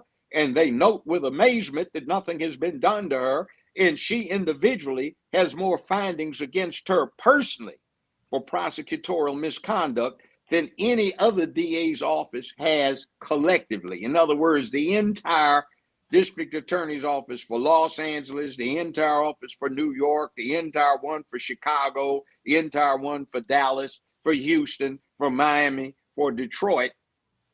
None of them collectively have as many findings of prosecutorial misconduct against their collective staff that this witch has against herself. I mean, she was giving out what the Justice Department held to be the stiffest sentence recommendations for simple possession of marijuana in the entirety of the United States of America. She's accepting these criminals down here at juvenile court to profiteer off of black youth, running them in and out of their facilities for profit, since it's a corporation that's profit making, until they get to be such a problem that they can't handle it. And then, thanks to something this character Curtis Persons passed when he was chairman of the state judiciary committee and employed as a special judge at juvenile court that allows juvenile court to hold anybody they want to be tried as an adult, after removing the previous provision that allowed criminal court judges to say, no, this kid does not need to be tried as an adult. Now, here's the other thing. 54% of the juveniles in the Tennessee system tried as adults come from Shelby County, and 93% of them are black. Wow. And then don't mention the volunteer counselors that go down there and pay money so they can pick up little curly-haired boys who are 13, 14 and take them down to bathhouses and hot springs in Hot Springs, Arkansas for the weekend. They pick them up Friday evening and bring them back Monday afternoon, and they played with them. That's perversion. And there are other things. It's just absolutely disgusting. And can you deal with the commercial appeal? No, because Pat Harris, who owns the commercial appeal through a private corporate entity, family entity, also owns all of Channel 3, 50% of Channel 5, and 25% of Channel 13. Her son was an assistant prosecutor in my courtroom, and I know he was up to no good fixing a case. And we found interesting evidence on that, and things were going to go forward, but somebody tipped them off. They got saved, but there's still what was recorded. And the other damn thing was he went over and became U.S. attorney after this crooked background. And they've been bad-mouthing everybody on 3, 5, 13 that doesn't fit into their agenda, and on the commercial appeal. So it's just a little close-knit group of crooks. Yeah, so why would they use the media to snitch on themselves? The local media is very biased, it sounds like. You can't really get no fair hearing. So you can't rely on 3 because the culprits own it. They own 50% of 5 and 25% of 13. Last I checked, it may have changed. But the other thing, they own 100% of the commercial appeal. That's what happened under the Reagan administration when they got rid of that sanction about one entity can't control the majority of the press or news outlets in an area. Well, and by the way, one other thing, if you're running for office, the ads aren't so much to generate voting support for yourself. They are to cause 3, 5, not so much 13, and the commercial appeal to back off bad-mouthing you in favor of somebody who gives them more ad money. I gotta ask you this about the local politics are interesting. I had a chance to talk to Stephanie Gatewood while she was running for juvenile court clerk, I believe, and she was running against Janine Gordon, who was using her mama's well-known last name of Fully Love to run. But now Stephanie has filed a petition to look into what happened because she felt like it was unethical for her to use a last name that was not legally hers. Like, she went back to Gordon now. Janine Gordon, I guess, for the regular vote sees, I think, August the 4th. But what's your take on that? Like, people using names that may not be theirs to run. Well, my thing is this: you don't need the office if you can't get elected honestly. If you're crooked enough to try to trick your way into office, you'll be crooked enough to rip the taxpayers off. And we've already got enough of that. And ones I know, I say, you can't do that, man. Well, they've been doing it for years, man. It's our turn to get the gravy. No, it's not. It's your turn to do right for your own people. Where you get this off? That doesn't make it right because crooks have been doing it before. And look at these streets. They're horrible. Yeah, man. I mean, everybody's got damage from these street debris. And you go around the county and you see all of these construction crews. How many black folk you see out there with a flag?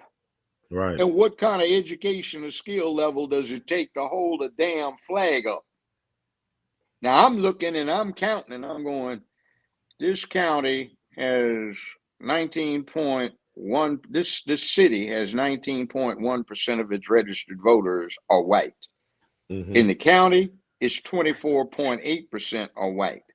So what the hell happened to all of these folk who can't do menial jobs who represent the overwhelming majority of the city? Why are they getting excluded?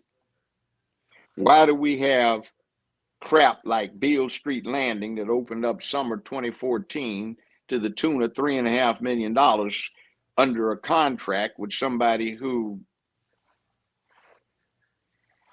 got a zoning variance? And not only did he get a zoning variance under the guise of attracting tourism, he got the city to pay for it, $35 million. We got out of there a giant catfish jungle gym, and he was supposed to be running a gift shop, a bar, and a grill, and the city was supposed to get 3% of the net profit. However, aside from the fact that that's always zeroed out, so there is none, the only thing people wind up paying the city is $1 cash up front every year to operate a business that they get enormous profits from that we paid for, like $85 million for 35-year-old money to build that pyramid down there that Sidney Slinker built. And we've got what? Bass Pro that probably has one of the worst equal employment postures in the country. And what? They're supposed to hire 126 people, so we give them an $85 million building they don't have to pay a damn dime off of, and we still pay for the utilities and the overhead? What the hell is that? I don't, but like Judge, you talk about how these kind of things are going on. That the city will sell people property or organizations property, then buy it back for much higher cost. That's just weird to me. Why you selling away stuff and there just was a buy corner it back for higher cost?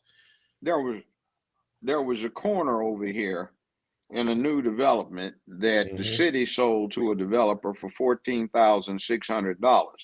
In 90 days, he sold it back to the city for 6.2, maybe it was $6.8 million.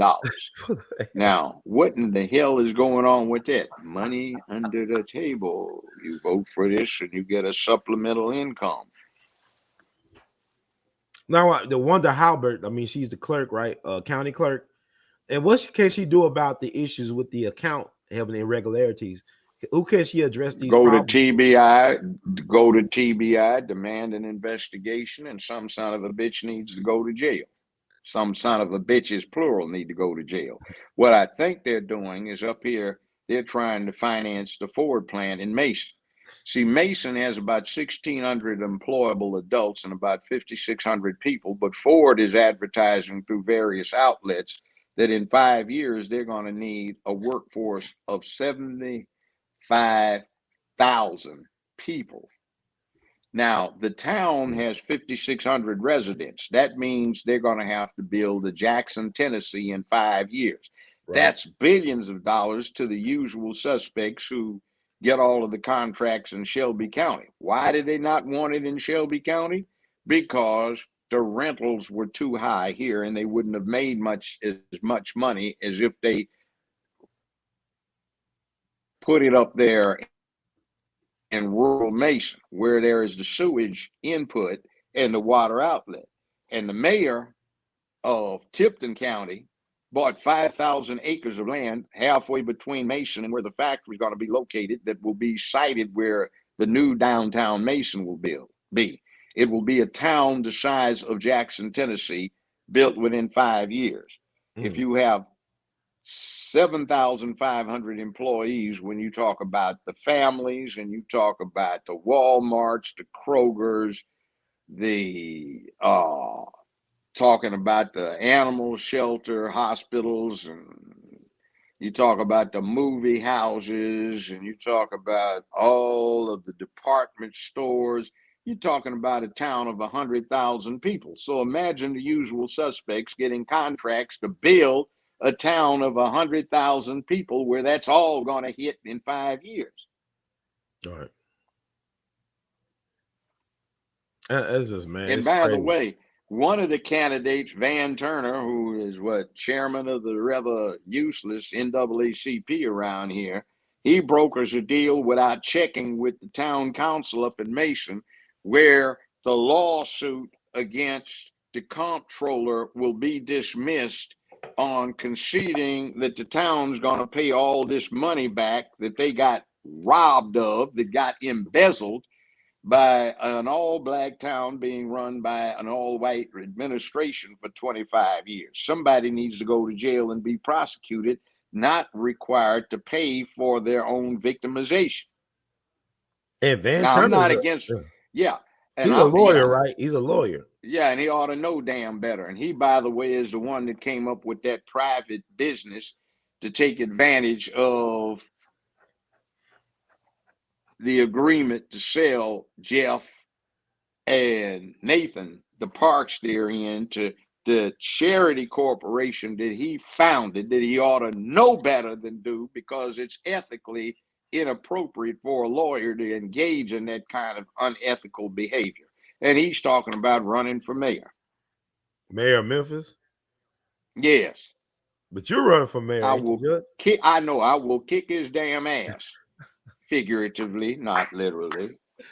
Oh, you should challenge them to a gun duel like the good old days. How the Tennessee boys. No, I wouldn't do that. That's against the law. That might his punk ass would probably take it as a threat and go, but you know, we can debate any damn time we want, and I'll expose where the not only the skeletons are, but where the whole damn graveyards are.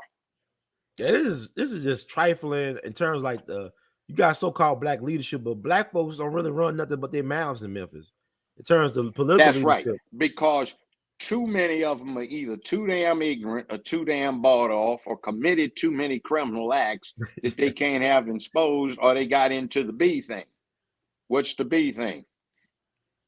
They unbelted, dropped breeches, dropped boxers, bent over, spread butt cheeks, got buttered down, got boy bang. If they're girls, they got unbroad, bloomers dropped, butt cheeks put on bench, knees bucked, and beaver bust by somebody with a beaver. Beaver bust. Oh Lord, the damn the law. So I mean, we need to know. It's the 21st century. You can come on out the closet, but we need to know what you're really up to and whether you're representing us or whether you're trying to represent this quasi-religious cult. Now, I don't have problems with gay folk getting their freak on in their bedrooms. That's their damn business.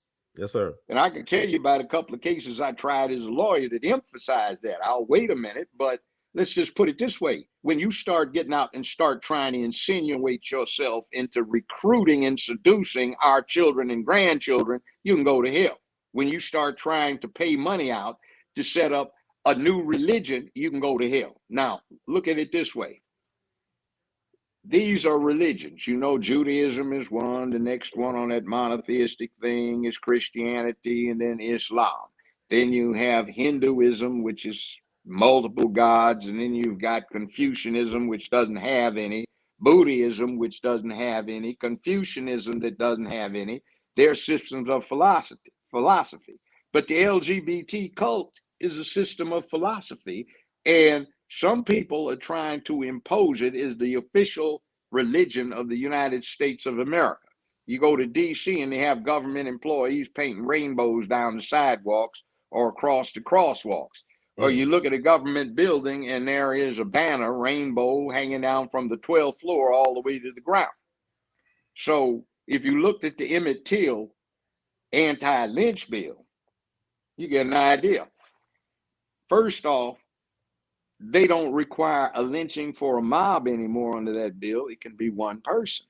Right. They don't require a killing anymore. It can be, quote, a beating. It can be, a killing, a beating, or a kidnapping. So in other words, if a guy walks into a bar, he and his old lady just broke up and he's dancing with what he thinks is this fine chick, and they're exchanging spit on the dance floor, and then he notices that the so-called chick's getting a hard on, and he busted in the mouth and splits a lip, that becomes federal lynching, which involves the feds and that whole 9 yards. And it only protects 3 categories: race, religion, and sexual orientation. And I think we need a constitutional amendment to embody the principle that if the body of the bill doesn't reflect the caption, it's unconstitutional. Like you're talking about anti-lynch, and what you put in there is pro-gay protection. Wait a minute. And then the other thing is Tuskegee Institute, the historical black college that trained the Tuskegee Airmen in World War II, the Red Tails, not the Tuskegee experiment, which was basically just observation. They had been conducting a lynching observation for a century. In their determination, the last lynching that qualified as such under American law was in 1964. It was those 3 civil rights workers who got lynched down in Mississippi. It was 2 white, 1 black. So what was the need for an anti-lynch bill? It sounded good, but it put in there the protection for sexual orientation for the first time in American legal lexicon. So now that it's in there, it's in everything. And people claim they didn't know that. So what time is that? You don't need to get the feds involved in a bar fight.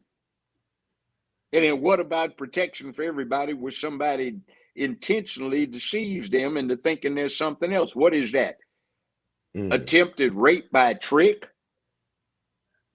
Yes, it would qualify under Tennessee law, 15 to 60 years in the state penitentiary. Or excuse me, 8 to 15, 8 to 30. So what are we doing here? How come some people get more rights than other people do? Do you ever read Orwell's Animal Farm, where the animals take over this farm and they wind up having a constitution that says all animals are equal, and then the pigs take over and turn it into a pig pen and they strike that, and instead of saying all animals are equal, they slash it and then they interject pigs are more equal than others. So what is it? The denizens of the pig pen are more equal than everybody else? It's not supposed to be that way. And they're trying to turn LGBTQ, the cult, into a religion. Now, again, they have an absolute right to get their freak on in the bedroom. But just because you're Islamic does not mean you support Al-Qaeda or ISIS. If you were Christian, you certainly didn't have to support Jim Jones and drinking Kool-Aid, now did you? Yes, sir. You're right. You see where that goes? So they're running a game on the American public, and they're becoming very fascist. Twitter, Instagram, YouTube, Facebook, you get censored if you even remotely ruffle somebody's feathers on the other side, but they can call you the N-word and every other derogatory thing they feel like it, and there's nothing that will be done. Well, Judge, I got to ask you this. I mean, I just got to get your take. I was thinking about this is so-called Pride Month. No, this is Pride Month in June. It's a co-option. It's a co-option. I still call it Black Music Month. I think Black History almost 60 days. Excuse me, Black History Month. But Black History Month is February, the shortest month in the year. So it becomes Black Music Month in June. But now Father's Day is in June. So they have co-opted Father's Day with gay pride. And Juneteenth too, though, Judge. You got Juneteenth. And if you go on Twitter and you look at the official symbol of Juneteenth, it's a power fist, but it's rainbow. Well, rainbow used to mean a different thing than Jesse Jackson Day. No, right? It didn't mean a damn thing different when they came up with BLM, except some rainbow lesbians decided they were going to set it up so they could pimp the people and steal their money. To this day, they have it on there as a disclosure. It says every dollar you send us, 1/3 goes to Act Blue, which is a Democratic Party fundraising organization. 1/3 goes to LGBTQIA+, and then 1/3 goes to BLM, so the help as it started, it can go use it to buy mansions somewhere up in the LA hills off of Mile Island Drive. So point of the exercise is the people are supposed to passively get ripped off. And by the way, screw BLM. The phrase would be BFM, Black Folk Matter, Black Families Matter, Black Fathers Matter, Black Finance Matters, Black Fealty Matters, Black Fraternity Matters, Black Femininity Matters. See, we can come up with all kinds of F's to get away from the poison of that BLM. Now, I told you what I was doing a couple of years ago, and some of us did it on Twitter, and we just blasted them about what we believe said. They had a bunch of frou-frou nonsense about black people getting killed. And what was the first thing? We are for the destruction of the traditional nuclear family. That's a direct quote. You've read it. I've sent it to you, and we've all seen it. They took it down, but it's still what they stand for. Next thing, you go a few down, we are for ending cisgender privilege in the family. And then, third from the bottom, they have, we are a queer affirming network. Now, why the hell do black folk want to contribute to that? Thinking that they're trying to deal with black men getting killed by outrageous police conduct. And by the way, what the hell is this about defunding the police in areas where the crime rate has gone up? There was an interesting article today on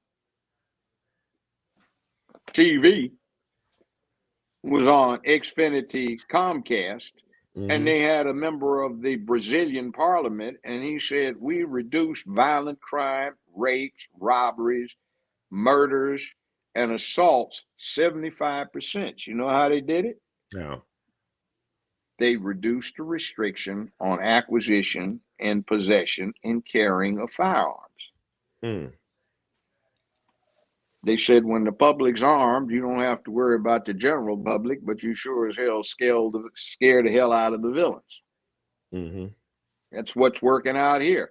They don't want to deal with the facts and the figures, but everywhere that the number of ordinary citizens are armed, that goes up by 2.5%. Violent crime drops by more than 5%.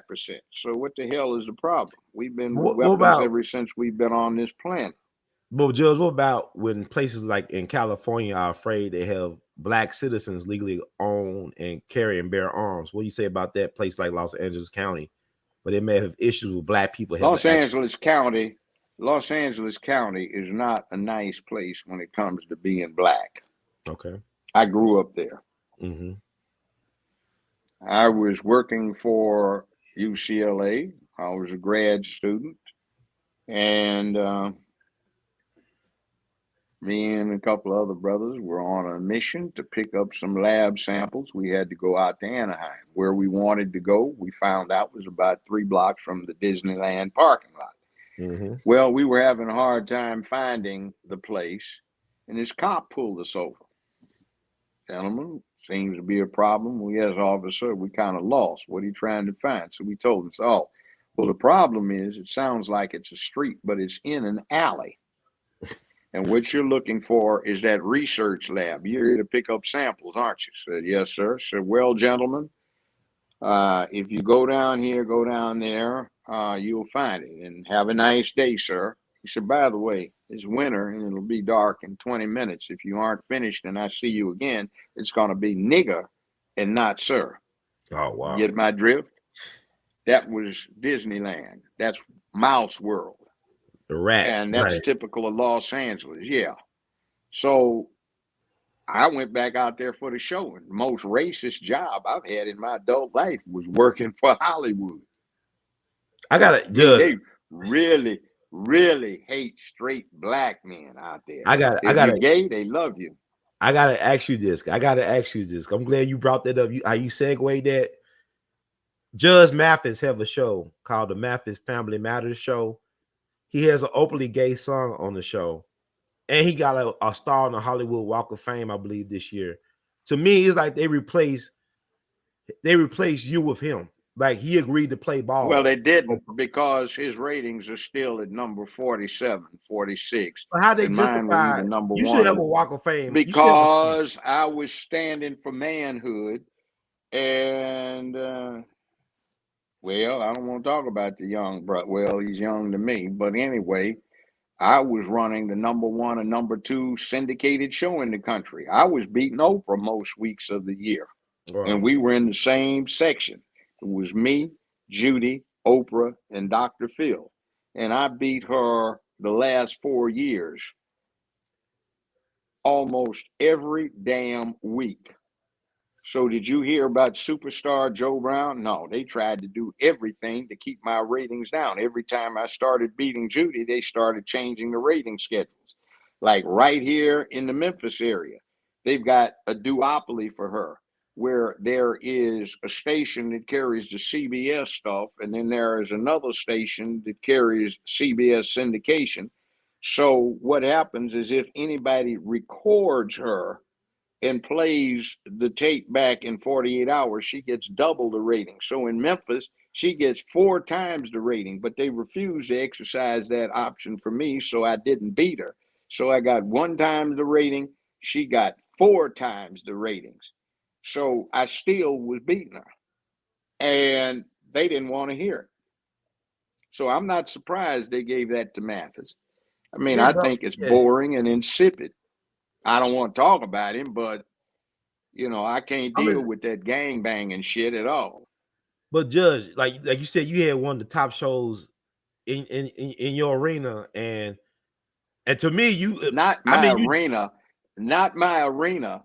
Out of all the daytime syndicated shows, as likely as not, I was number one, and that included beating Judy.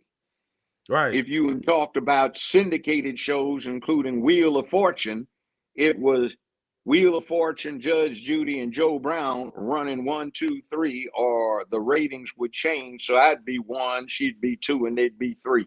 But they weren't going to tell you that right, because there is an A list and a B list and a C list in Hollywood.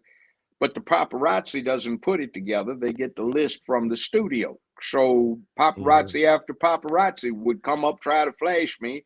People say, well, why do you want him? So, man, he got the #1 TV show in the country. Him? Who is he? Well, we don't have him on the list. So, well, that's the point.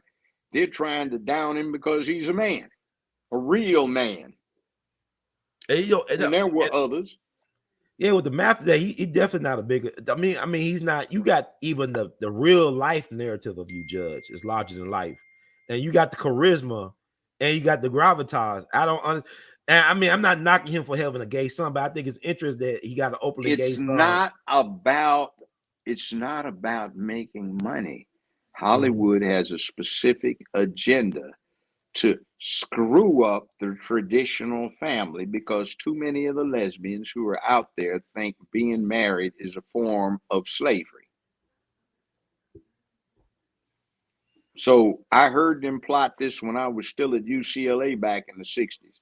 They'd get Mhm. up in the parks where they had sound systems and they'd talk about how they were going to do it over and over and over again.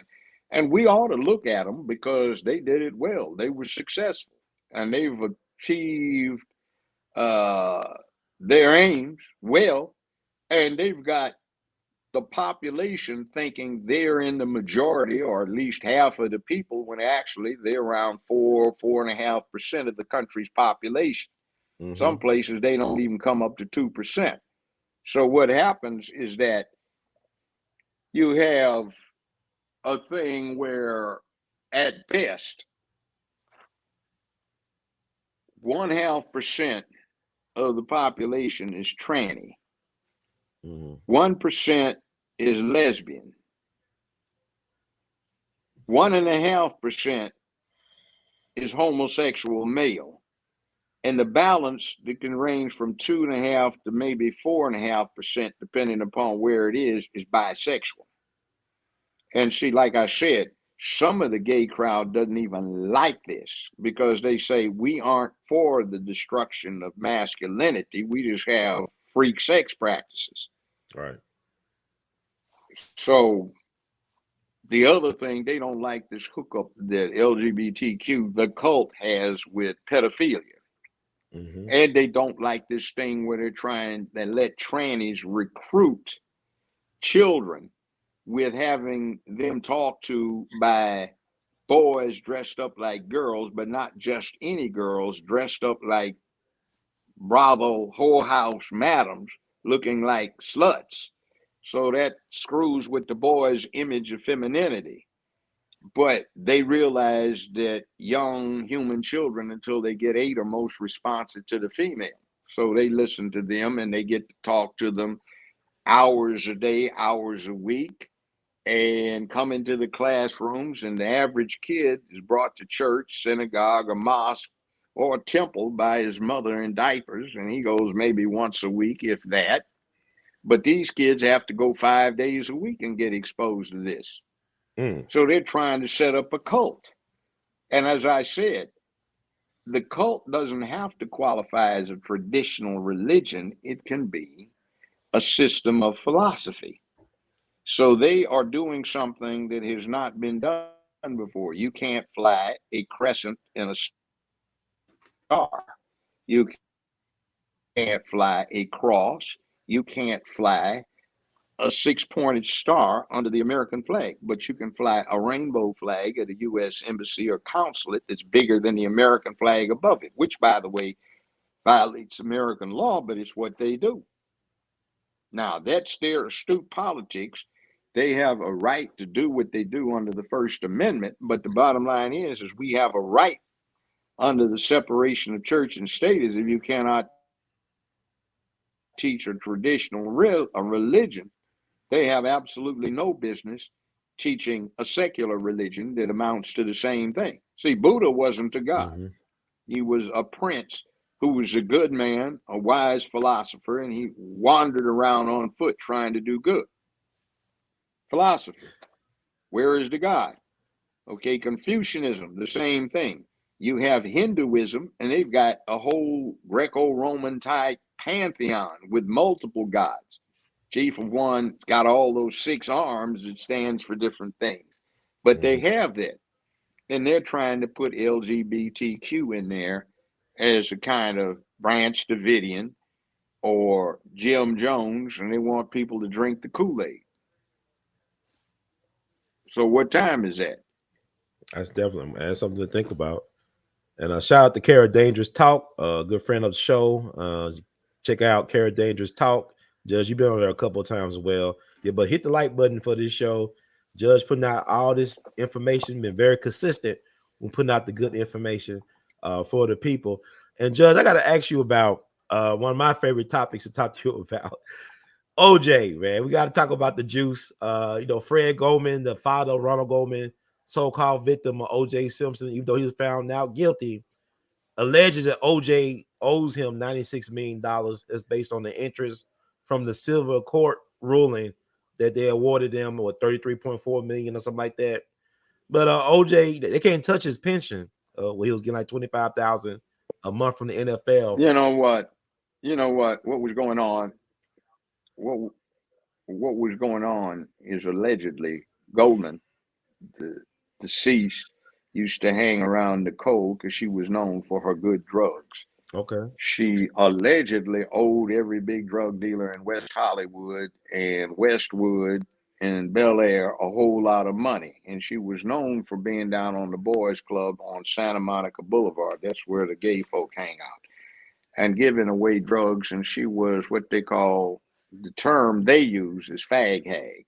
Okay. So she hung around with them, and Goldman and a whole bunch used to hang around her to get the drugs. So he happened to be in the wrong place, wrong time. Now, my late brother, Clifford Stewart of Los Angeles, the martial artist, Yes, sir, was called by the prosecutor's office as an expert on knife killing.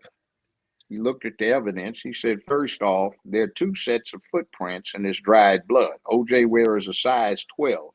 And what you have here is commensurate with somebody wearing a size 9.5 and somebody wearing a size 10. That's not OJ. right. The guy that made the gloves, I skied with him up in Aspen. He did a hand tracing of everybody. OJ had a 2XL hand in that size of glove. Furman had a size large, which is what that glove was. It was 2 sizes too small for OJ. See, what they don't want to talk about is 4 of the chief detectives in the OJ case went to the penitentiary for planting evidence and fixing other cases, and under what they call the L.A. Rampart scandal, one of the biggest police corruption scandals. Hello, Judge. The Rampart scandal, one of the biggest corrupt cop cases in the history of American policing. 4 of the cops that were involved in the OJ case went to the penitentiary for their part in the Rampart scandal. In other words, they planted evidence. Now, Nancy Grace was the reporter, and she's a sleaze. She does not know what truth, veracity, accuracy, or whatever in the hell verb you want to pick is when it comes to being truthful. And she kept saying the evidence was devastating. So I taped every scrap of it. I was a bachelor, and every evening I would listen to this nonsense and then go back in my chambers when I had some motions to look at. And in the meanwhile, look at this stuff, everything. And I said, it doesn't get any better than that for the defense. See, she lied about it, and she did not let anybody know what was done with some very crucial evidence. See, LAPD had a reputation for stealing stuff from rich folks' homes. As a matter of fact, OJ got in trouble later in Vegas when he wanted an autographed picture that J. Edgar Hoover gave him and several Super Bowl rings with his names engraved inside them that were stolen from his home when LAPD did the investigation. So they took a security video of the entire house so you can look at it and say, well, the guy says a painting was defaced or missing. Here's the painting. Where is it now? So what they showed was at about quarter after the hour, the security team is videoing the scene. Right. They are shooting down at the foot of the bed where the bloody socks were supposed to be found. There was not a bloody sock in evidence. About 10, 15 minutes later, you hear them say, excuse me, who are you? So you hear somebody say something like Detective Fur. So one of them says, Detective Fur, you have to leave right now. Okay, Detective Furman, you have to leave or we'll escort you out. Sir, we don't care. You have to wait. Well, a few minutes later, they panned the camera up. You can see through 2 bedrooms, and what do you see? Furman standing at the foot of that bed. And they said, Detective Furman, didn't we tell you you had to get out? And you can hear him mumbling some stuff. He said, oh, no, you have to leave right now. Somebody escort him out of there. So 25 minutes later, after you've seen the atomic clock running in the top of this video showing that at basically 15 after the hour, there were no bloody socks at the foot of this bed. You see him standing at the foot of the bed about 25 minutes after the hour. And then when crime scene comes in almost an hour later, what do you see? Right there, a pair of bloody socks at the foot of the bed when 45 minutes before you saw no bloody socks, but you saw Furman fiddling around at the bed on camera. So you also had evidence from eyewitnesses that one of the crime scene people was videoed bringing OJ's serological sample back to the scene of the crime. He was cross-examined vigorously. Why did you bring it back? I forgot I had it. Why did you pull it out of the bag? We can see it on the video. And what are you doing? It looks like you're upending it. And they put on proof that the amount of blood supposedly belonging to OJ was consistent with the missing sample that they took from him that was supposed to have gone to the defense. Now, the other thing is Nancy Grace made this big deal out of the DNA evidence that were just totally condemning of OJ. What the good doctor said, who trained the state's 2 witnesses that they called and they didn't interview very well, he said, I know the 2 people you called. I trained them. They were not good students. And no, when you look at this, this is consistent with a type of DNA that OJ has, and it is consistent with someone who came from the Northeast Mediterranean or from the island of Sicily. Now, as far as it limiting itself to OJ, there are approximately, get this, 95,000 people in the LA County area that could have donated this sample, and OJ wasn't one of them. Wow. So they tried to cover that up, and Ito even says, General, you introduced a proof. This is your witness. You didn't examine your witnesses to find out what they would say.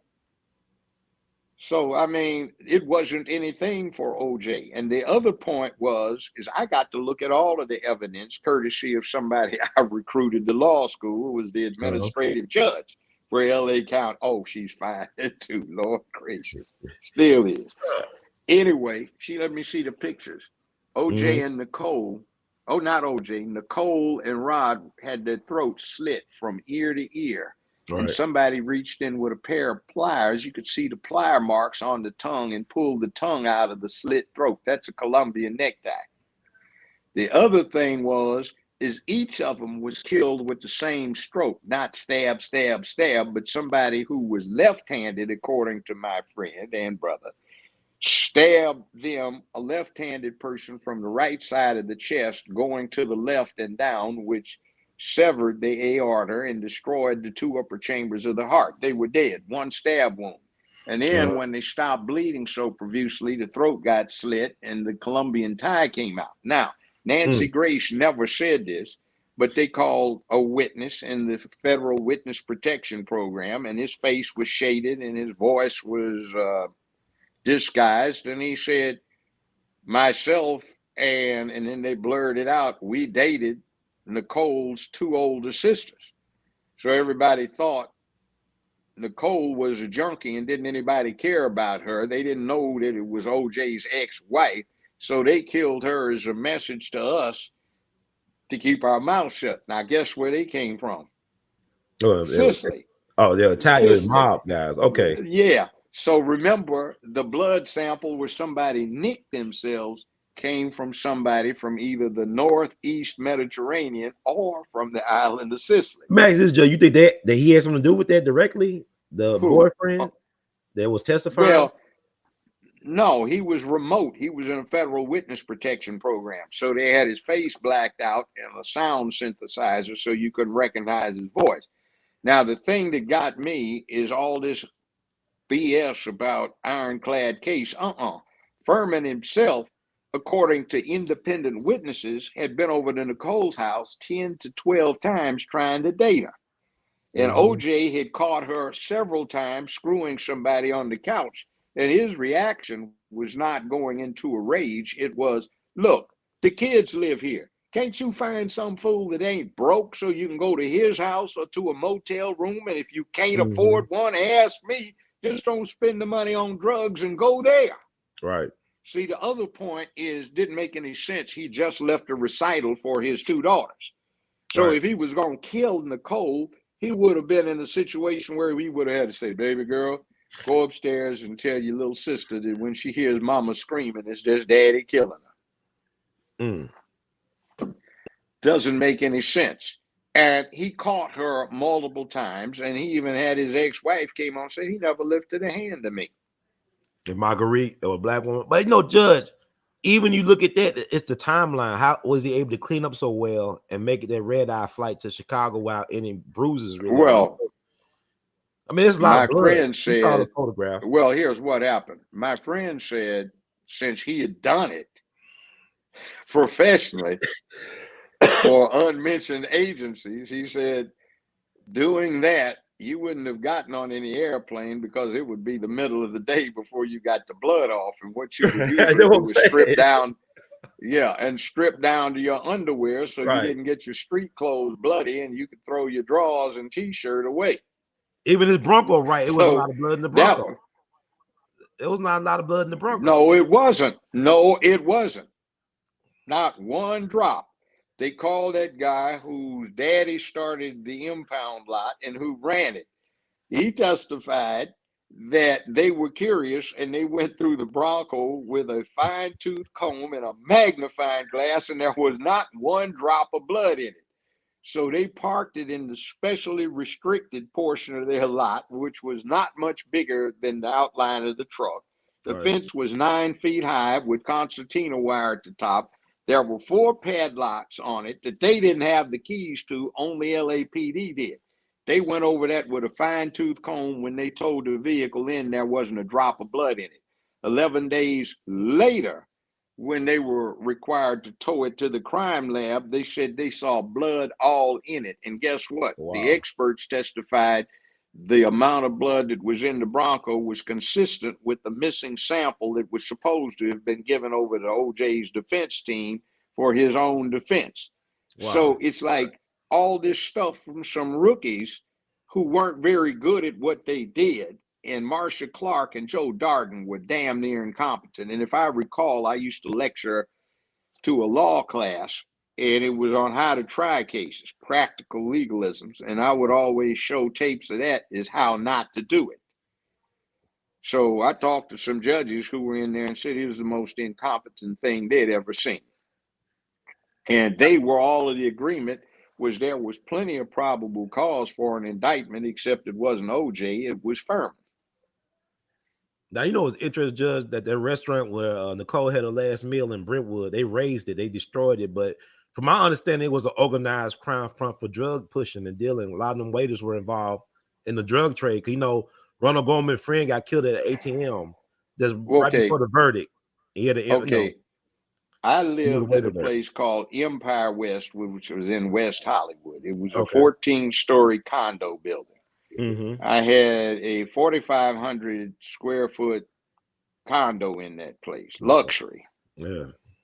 And they had more drug dealing going up in there, including some people worked on my show. And I always tipped the hired help $500, $1,000 at a shot. So they tell me anything I want. They take pictures, Polaroid pictures, and pictures on their cell phone. Judge, take a look at this. Wow. I said, that dude works with me. Yeah, look who he's with. He's with so-and-so. That's one of the major drug dealers out here. Oh, ain't that? Oh. I can put that to use. So this person happened to be Nicole's primary supplier. Wow. Owed a lot of money to him, allegedly.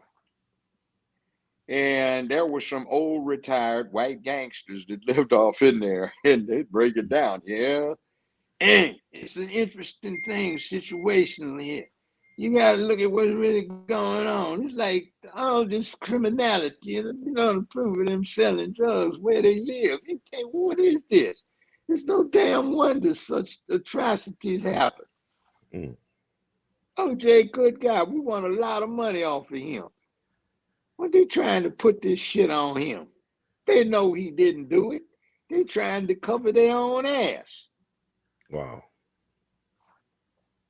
So what happened with what he wound up doing time on was he was in Vegas.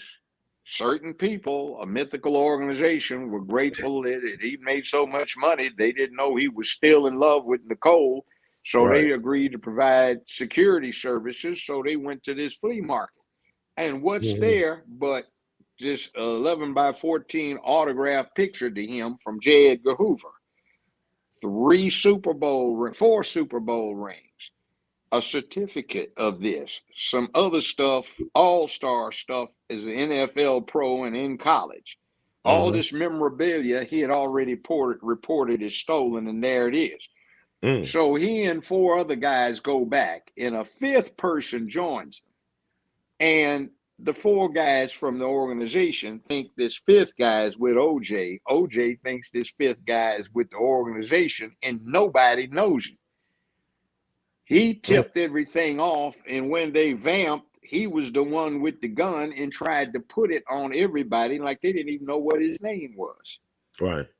So, I mean, it's one of those things you have to watch out for.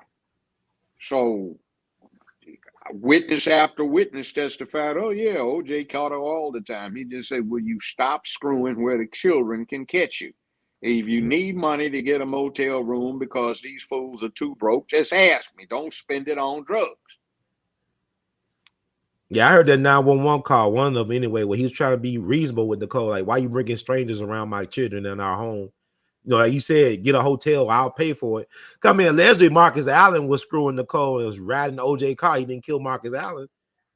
Fellow USC alum and running back great. So I don't think OJ's a killer. I mean, I could be wrong, but OJ, he spent almost 8 years in prison. He's still the same person. Sprung on that woman. Yeah. Yeah, I knew him. I met him back you played when he was an against undergrad. I was at UCLA. Yeah. Right. Well, for 1 year, but anyway, one game, but that was one hard running brother. I ain't gonna lie to you. One of the greatest That of dude all was time. like, Yeah. I was a defensive safety, and trying to tackle him was like literally trying to take down a damn bull with a built-in gyroscope. You know, And like, I God thought he, damn, yeah. I weigh 205 and can run a 9,600. I say, God damn, I don't want to deal with this big sucker anymore. Oh yeah, This OJ is was brutal. bad, man. Yeah, he Hell, I was want to great. be a running Yeah. back too. I don't need to be trying to do this. I'm gonna break myself up. You know, We used to play cards together out at this place on Santa Monica Beach. A guy who was a math professor wound up marrying a good friend of mine I'd known all through undergrad. She was a law student. And we'd go out there. OJ would come out there. Other folk would come out there, and we'd hang out for 3 and 4 days, do our homework there. And hell, if you walked out the front door, there was a sidewalk, and if you stepped over the sidewalk, there was Santa Monica Beach sand. So we used to hang out there.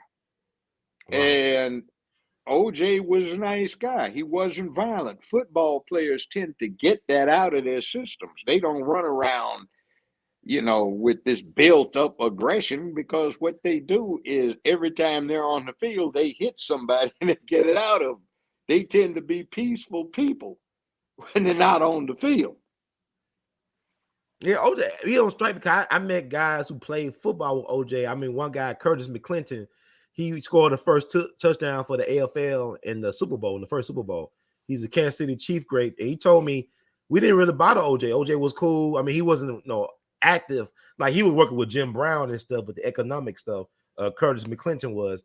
You know, he was in that photo with Muhammad Ali and Jim Brown and Kareem Abdul-Jabbar and Bill Russell all around Muhammad Ali. He was standing behind Ali, Curtis McClinton. He's a good guy. But he said OJ was all right with them, even though he wasn't into like the movement stuff. They respected OJ. He was respectable. Like, he didn't give He guys would any do problems. quiet stuff for the movement. He Okay. would do quiet stuff for the movement.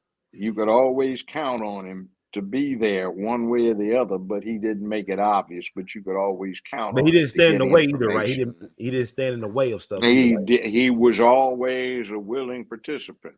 Mm-hmm. Now, I'll say that. Okay. The brother was just trying to, he came from another part of the country. That thing in California was buck wild. I mean, you know, Panther Party, Black Student Alliance, Black Student Unions, all of the community organizations, the war that was going on between Black Student Alliance, Black Student Union, Panther Party, and the US organization, which was the avowed enemy because they were snitches for LAPD's SIS unit, Special Investigative Services Unit, and the FBI. We looked at them as enemies. The Nation of Islam hated them, you And this is know, Dr. and Ron Karenga's everybody else organization, did, the and we founder of had to Kwanzaa, right? perform. Yeah. So I won't celebrate Kwanzaa. I remember Lamert Park, the actual park, right off of Crenshaw, and I think it was 42nd Street.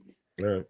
They had their first Kwanzaa, and the black cops said, "You guys need to know this. This whole thing, we're cooperating with him. His task is to put this Kwanzaa on so black folk will talk, and he can tell us what you guys are talking about."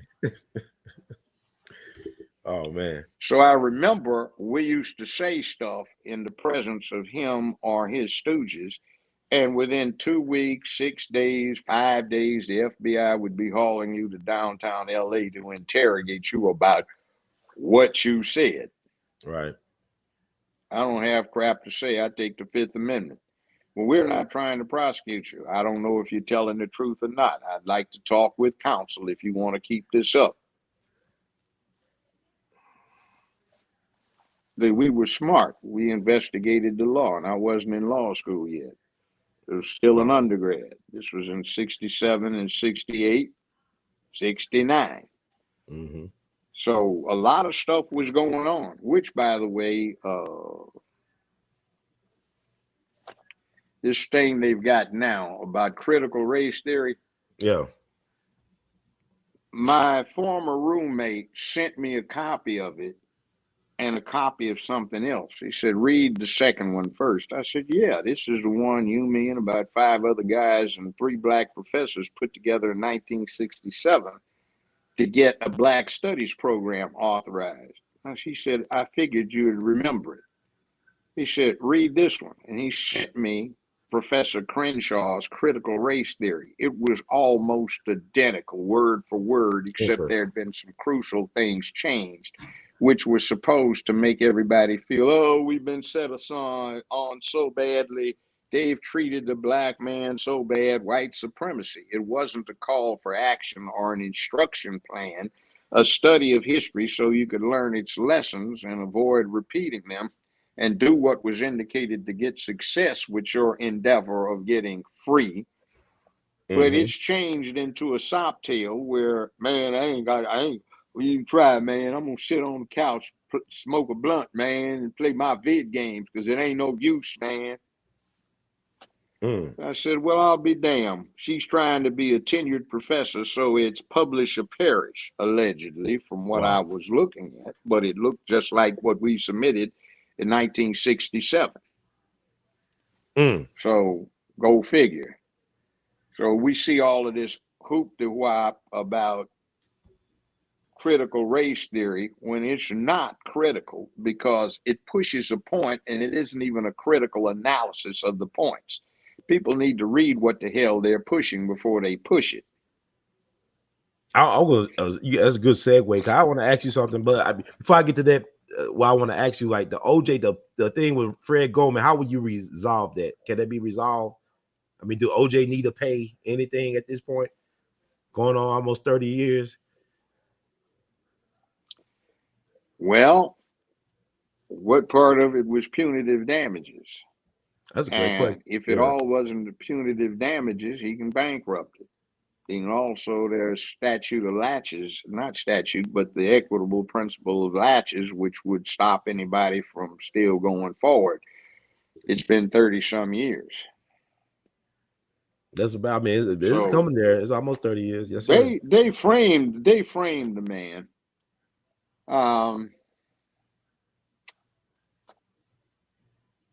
As my friend said, it would be impossible for one man to do what they were accusing OJ of. It had to take at least 2, possibly 3 men to do it. Yeah, OJ had bad knees. I don't care what the first commercials say. He had them bad knees, some bad runner knees. He did. He used to complain about them all the time. And the other thing is remember, 4 of the chief detectives also went to prison behind the Rampart scandal for planting false evidence, and they had to let 28 people out of the California State Penitentiary. Right. So, Joe, I got to ask you, I mean, you a man, like you talked about the Emmett Till bill, but now there's a thing going out now that there was a discovered unserved warrant for Carolyn Bryant, the wife of Roy Bryant, one of the guys who killed Emmett Till. They found in the basement of a Mississippi courthouse, I think LaFleur County. They hid it. Now the rule down there. Well, the rule down there is that long the warrant has expired. It's no longer good. It'd have to be reissued. The other thing is that was just a travesty. They went after Bill Cosby for something that happened 55, 56 years ago. Well, they can go after her, the wrinkled, crinkly ass. Why not? But people, because like the uncle, his great uncle Most Right, say he heard a white woman's voice identified Emmett because they was got to get one of his cousins. So people believe that she was the white woman on the premises that identified Emmett. So she's an accessory, right? Well, here's the other thing. Well, it is too. She gave a knowingly false report. Now, here's the other thing too. What you have is a wrong that ought to be corrected. They went after Bill Cosby. They can go after her prune ass. All right. Right. Second thing that was highly dangerous, and that jackass in chief administration under Biden ought to be going after her big time. It's not, because he's a overt racist himself, and I heard him spout some of the worst racism I have ever heard. in 1972 outside of the Delaware State Capitol building. It was in Dover. He got introduced by Strom Thurmond. George Wallace was there. Easton was there. Stennis was there. And all of these racists were bragging about him being the newest and truest Dixiecrat. And he was talking about the savage Negroes that turned the streets into jungles. And he and Stennis needed to be in the Senate together so they could put all of these Negro animals in zoos where they'd be safe. And oh, by the way, they needed to keep the Negro children who were nothing but animals out of the schools so they wouldn't make them into zoos. But you got black folks that they defend Biden. I got black folks in their 70s in my family. They love Biden. And they from Mississippi. They should know better. They should know about Stennis and all that stuff. Mississippi. I'm sorry. I got some of them in my family, but they're dead too. Mississippi got a lot of passive plantation niggers running around on the damn thing that loves them some massa. But they educated though, Judge. They teachers. They taught generations. What's that got to do with it? What's that got to do with it? I agree, but it's like up here. Weird. Yeah, it's up here. Yes, sir. And if up there ain't right, this ain't right either. Well, I be calling them elders instead of elders. They're a bunch of elders. They're not elders. No, they don't have no wisdom. It's just weird, man. They've been brainwashed for a lifetime. Yes, sir. I remember I was at UCLA and I had an uncle who was a football coach at Pearl High up in Nashville.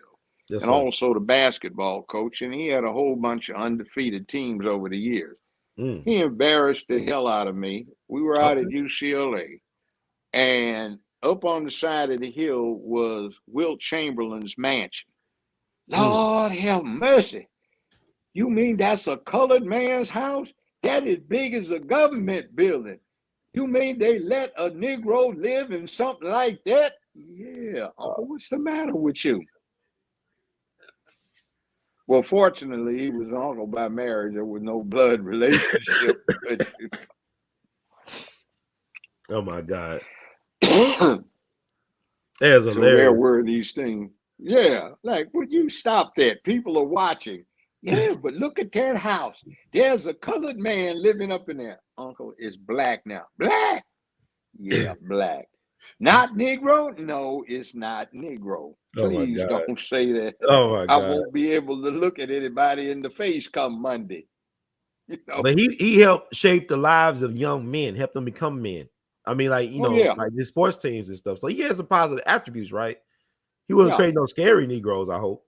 No. And a lot of women hate him because he had so much nookie. Hell, they gave it to him. He didn't rape anybody. And he couldn't even remember all of them he had done to do with. Oh, really? So he was that type of guy. Okay. Oh, man. He wasn't lying when he said he had about 10,000 of them. He wasn't lying. Well, he was up there with Wilt did. This is what I'm talking about. This is what I'm talking about. Wilt Chamberlain. Okay. That was his. But your uncle's. Oh, we lost the Judge. We Most of us back in those days, we had. So you weren't talking about your uncle, Judge. You talking about Wilt. I had a few that we couldn't remember. Your uncle wasn't like a playboy. It was Wilt you were talking about. Chamberlain. Oh, Wilt. Yeah, Wilt still was the man. No, it was Wilt that was the player. Oh yeah, he was definitely a player, man. But... Yeah. Now you talk about talk about great basketball players. Do you know that on 2 occasions he scored more than 110 points in each game in question, all by himself? Now, how many folk do you know that have scored 110 points? He averaged 50 points for a whole season. He rebounds. Yeah. Assists. I mean, he was we don't preach it because we say he didn't play against no real competition. That's not true. It doesn't. Well, what was going on? Yeah. What happened is they brought Magic Johnson and Wilt together. So when they blocked off Magic, they'd go to Wilt. And when he was at UCLA, Coach Wooten had him practicing the sky hook over and over. I think about 7'2", Kareem. Yeah. I don't think Not Magic and Will, Wilt ever Kareem. played together. Yeah. All Laker No, greats, they though. did. They brought him in later. They brought Yeah, you the talking Lakers about Wilt did. played with Magic? Yeah, and Kareem did too. So when they I had know him, about Kareem. I ain't know about they Wilt. go, yeah, they'd go to the center. Couldn't anybody do that? And as soon as they charged to focus on the center, they'd go to Magic. So they just go back and forth. I mean, and the games weren't like they are now, where a championship game is 82 to 74. It'd be 149 to 152, and they'd be running and Showtime. gunning. Okay. All right. What they call basketball now, we used to call prevent defense and stall offense. They slow the game down, and they do this where they palm the ball instead of dribbling. What they do now, they would get called over and over again for a palming foul and have to turn the ball over, but they lope down the field and they palm the ball and they just leisurely get down court. But back then, boom, boom, boom, it was at a dead run all the time. So Yeah, you it say was those are high really, scoring games.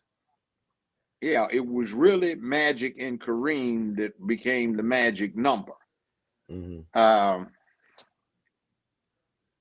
Wilt didn't play there long, just a few games, but it was interesting to look at. My old man took me to the first Lakers game in the arena in L.A.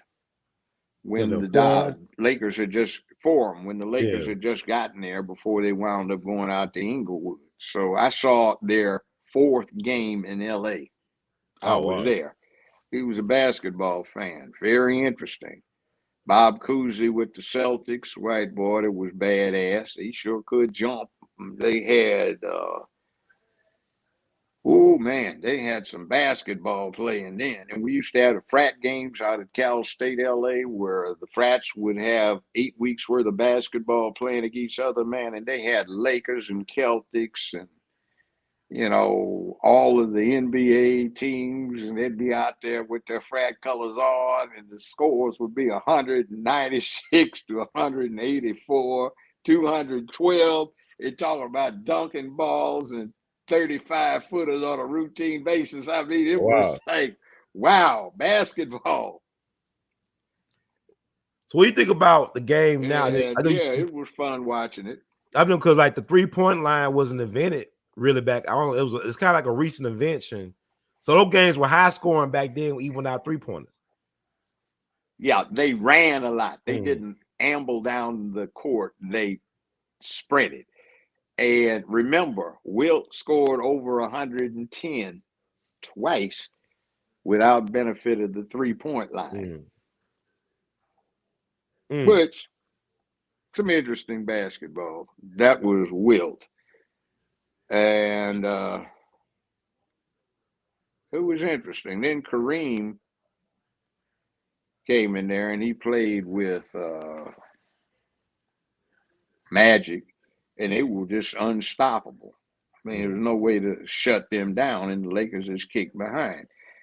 I hate to say this, but I was real sorry that they kept Kobe instead of trading him off for some more first-round draft choices and had a team that was a little bit more teamy. I did the tip-off for the Detroit Pistons 2 years running in Detroit for their playoffs.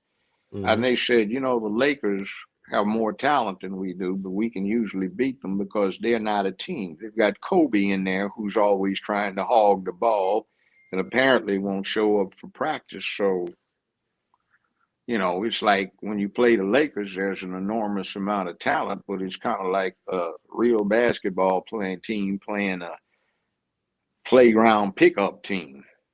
Oh, yeah. Raw talent against team stuff. And some of the players would complain that he wouldn't even show up for practice during the playoffs. He said he didn't need it. Who was Kobe or Allen? Yeah, Kobe. Hey, you right, Judge. Coach Jackson. Yeah.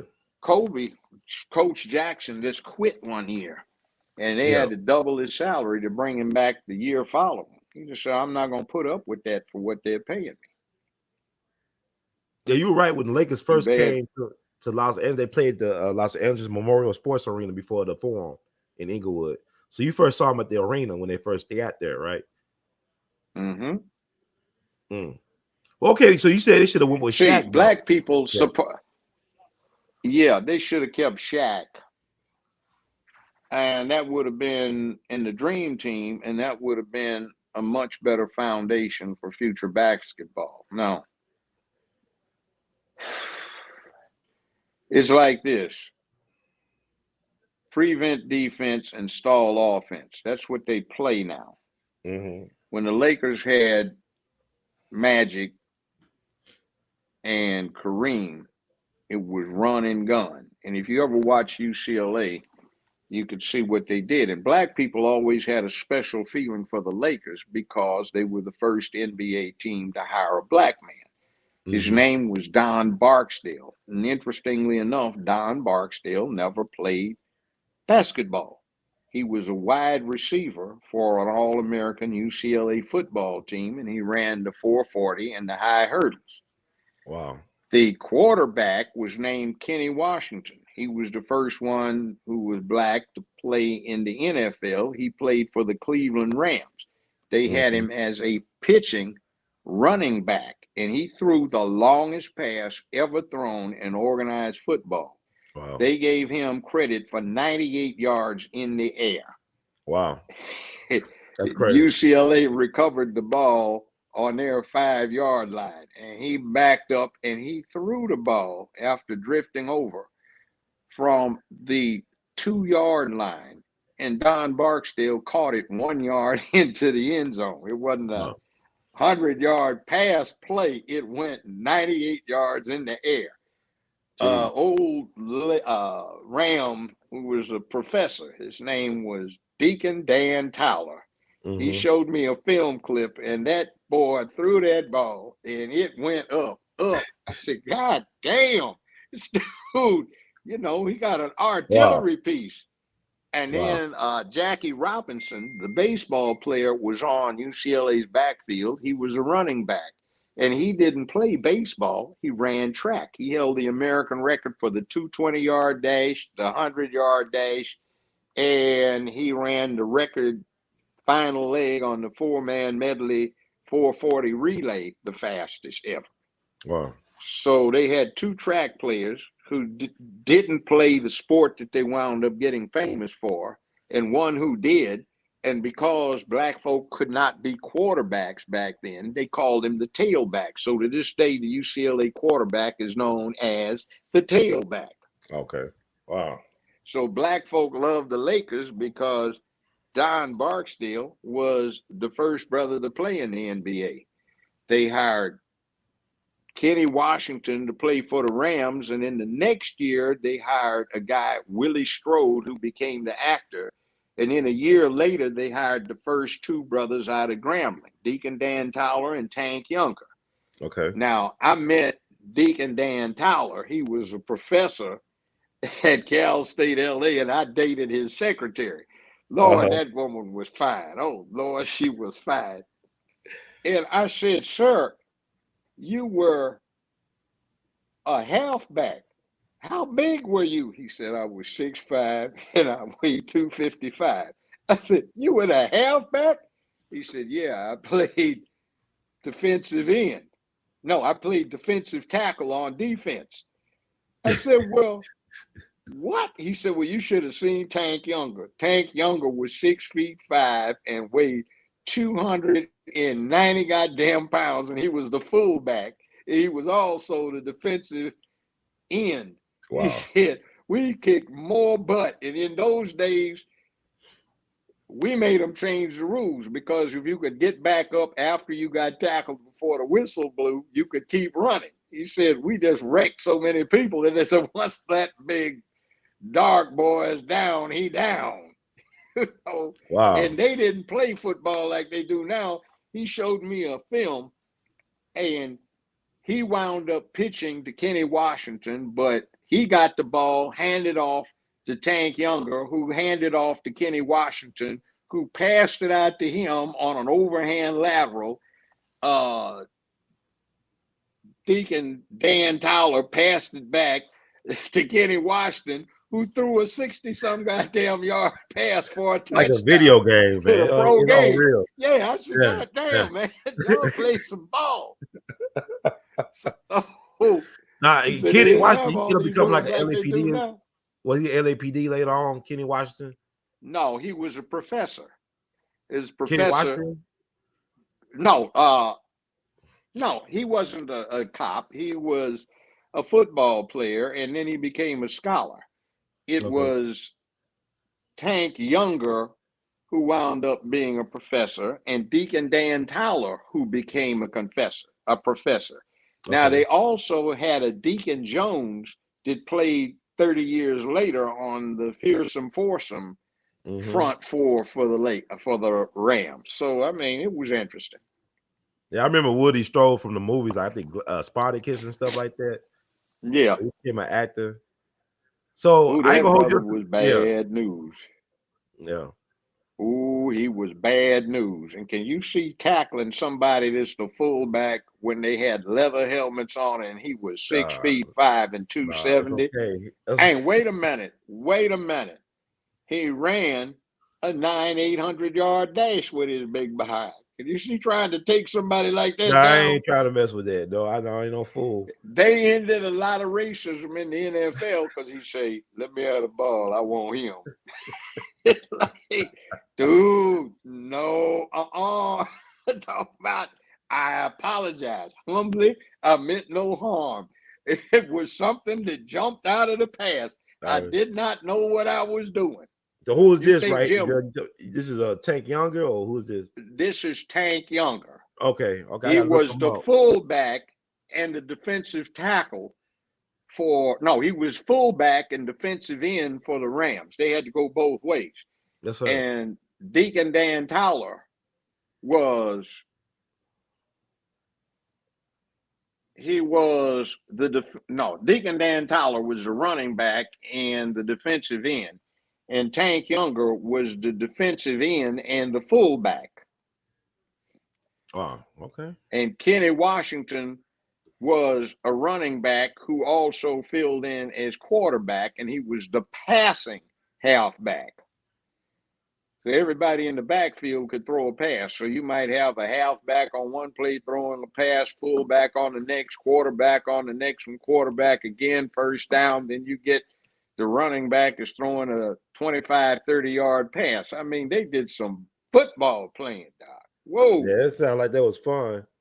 Now, Joe, let me ask you this. I'm gonna wrap it up. I know you've been very generous with your time. If R. Kelly was accused of messing with underage boys, will he be facing this type of prison time? Probably not.